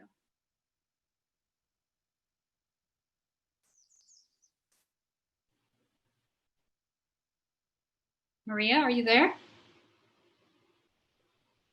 It's Caroline Schimmel. Oh, hi, Caroline. Okay, great. Go ahead. Sorry. I'm sorry, I have to be confusing. Just the other day, they had the protest down, which was not a protest really, the march down Broadway. And they actually had to wrap the bull in blue tarps. They have 2 cops protecting it. Now, does this mean that if the bull is moved and it is the same exact attractive menace as before, we're going to have to come out of our front door at 15 Broad to a tarp bull? It just seems ridiculous. Well, the whole thing's ridiculous. And is there anybody who is for this move among the people who are participating? If so, raise your hand. No. Thank you. Thank you. Okay. There's a Michael B. Do not have a last name, but I'm going to unmute you in case you're here to testify. This is Michael Ball, and I actually wasn't on the list to testify, but I did submit to the board my opposition as a resident of 15 Broad for all the reasons that have been mentioned on this call from both residents, the aesthetics, the safety, there's numerous reasons. Thank you. Thank you so much.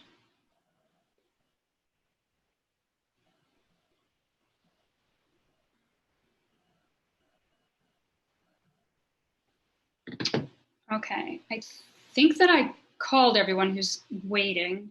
Grace, if you see someone I didn't call, let me know. Alejandra Cata wanted to testify. I can unmute her.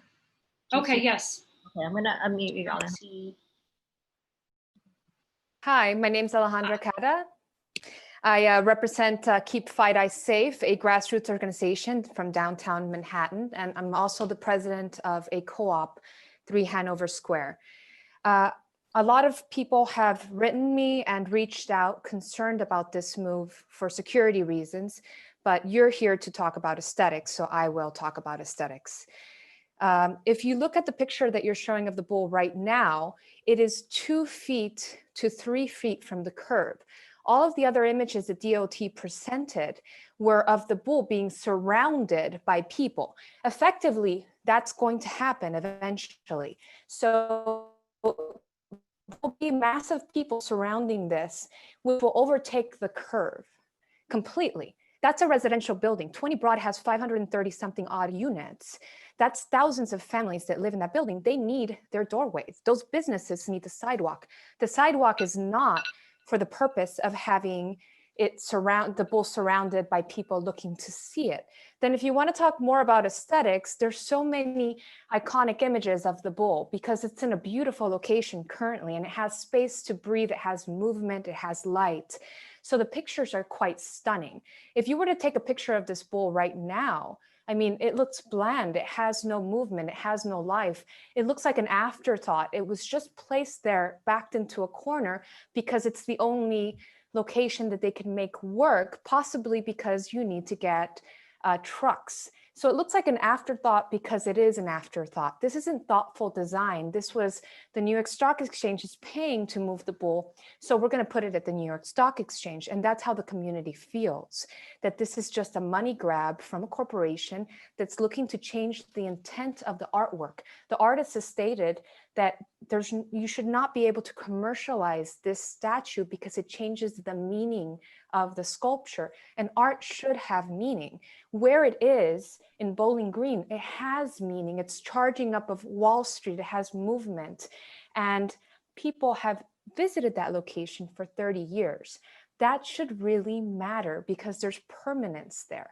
You know where to expect it, you know how you would see it, you know how you would experience it, how somebody experienced it 10, 20 years before. To say that you cannot make that area safer or better is just completely untruthful.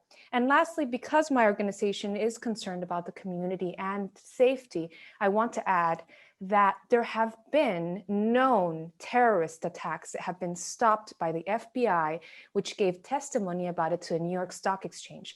Anybody that lives in this area knows for a fact that often there's heightened security measures in this area that require heavily armed police to patrol the area. It was made a security zone because of the security threats. If you have this bull surrounded by hundreds of people that could be wearing backpacks, the street right behind it, you can come down, with a bicycle, and it's just concerning. Thank you so much, and I appreciate your time. Oh, thank you. Okay. So I think Alan Millman, I'm going to unmute you. Are you there? Yes, I am. Go ahead, please. Okay, my name is Alan Millman. I'm a member of the Lower Manhattan Historical Association and the Chief of Staff of the Veteran Corps of Artillery. And I've spent a tremendous amount of time working down there. First of all, let me just comment on what Mr. Piccolo said. It seems that the DOT has succumbed to a little bit of fake news, showing you photographs that are irrelevant in today's marketplace. We have used the area for many years and find very little, if any, problem with vehicle traffic. And over the past 30 years, there have been no vehicular accidents. The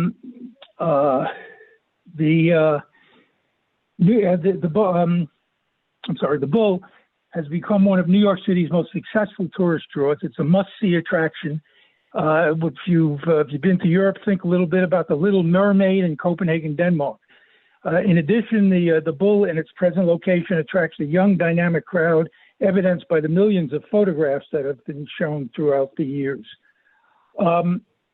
People have pointed out most of what I had in mind to say, such as the fact that you couldn't find a better position in the city of New York for the Bull than you do at that piece of triangular land right at the cross of Broadway and Bowling Green. But I will say, from our work down there, we have found that the Wall Street area, Broad Street in particular, as the people from 15 Broad have pointed out, is a very, very dangerous location for a tourist attack. I'm sorry, not a tourist, but a terrorism attack. One of the reasons being both ends of Broad Street could be closed off rather quickly, and anybody stuck in the middle there for a terrorist, a suicide bomber, if nothing else, would be devastating. Leaving it where it is today, you have, first of all, the aesthetics, as people have pointed out, plus it's a much, much, much safer area. The infiltration of terrorists in crowds, such as would come down the Wall Street and Broad Street, would be devastating in any kind of a suicide attack. In summary, just let me say that next to the White House, there probably isn't a more secured place than Broad Street and Wall Street. What the DOT did not show you were the submerged roadblocks that they have up and down Broad Street. If they are that concerned with that area, I think it would be the worst place in the city to put Charging Bull strictly from a security standpoint. And as several people have so eloquently stated, where it is now is aesthetically perfect for the Bull. Thank you very much.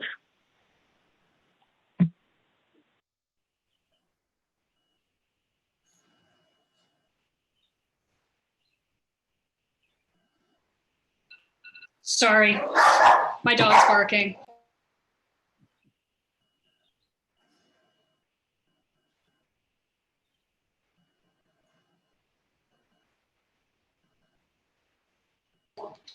Sorry. So I think that we called on everyone. And I'd like to move to our commissioners for their comments. So Signe, if you want to go ahead. I'm going to unmute you now. Thank you everyone for your testimony. I'll now ask whether there are any commissioners that would like to voice an opinion or a question regarding this proposal. Carrie, you'll have to call on them because I can't see them. Right, I do not see any hands raised, but everyone is unmuted. If someone wants to speak up, they can.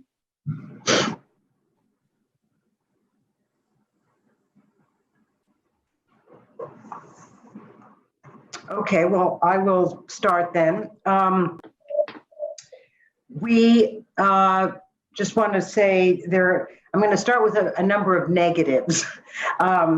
This is, because we are the Public Design Commission, this is not a decision about public safety, although I do, and I'm sure we're all very sympathetic to both PD's concerns, DOT's concerns, as well as those of you who live and work in the area. So that is not our purview. The second thing is we are not making a legal, by making a statement today, we are not accepting whether we have jurisdiction over this piece of sculpture or not. But I do want to say that it is, I believe, the general sentiment of the commissioners to reject this proposal. We do not feel that it is aesthetically appropriate, as has been stated. I have to say that I really appreciate the Florence Buchanan's very straightforward statement about any way you orient this bull is a problem. And I am sympathetic to, as I said, some of the disruptions and concerns that would affect the residents of the community. But again, just staying with the fact that we are the Public Design Commission and our issue is aesthetics, we are rejecting this proposal on the basis of its proposed location. What we would suggest is that, again, we are not saying that there is not a safety concern with its current location. It appears that so far it's survived, and so have the people who have come to see it. Nonetheless, in the interest of proactive action, we would just urge DOT and counterterrorism to work with the community and the very passionate people that have spoken here today about a location that is that meets a broader audience of folks. So with that, I'm going to ask for my fellow commissioners to join me in rejecting this proposal. If you do not concur with that, you may either abstain or approve the location. Do we have someone to make a motion to reject?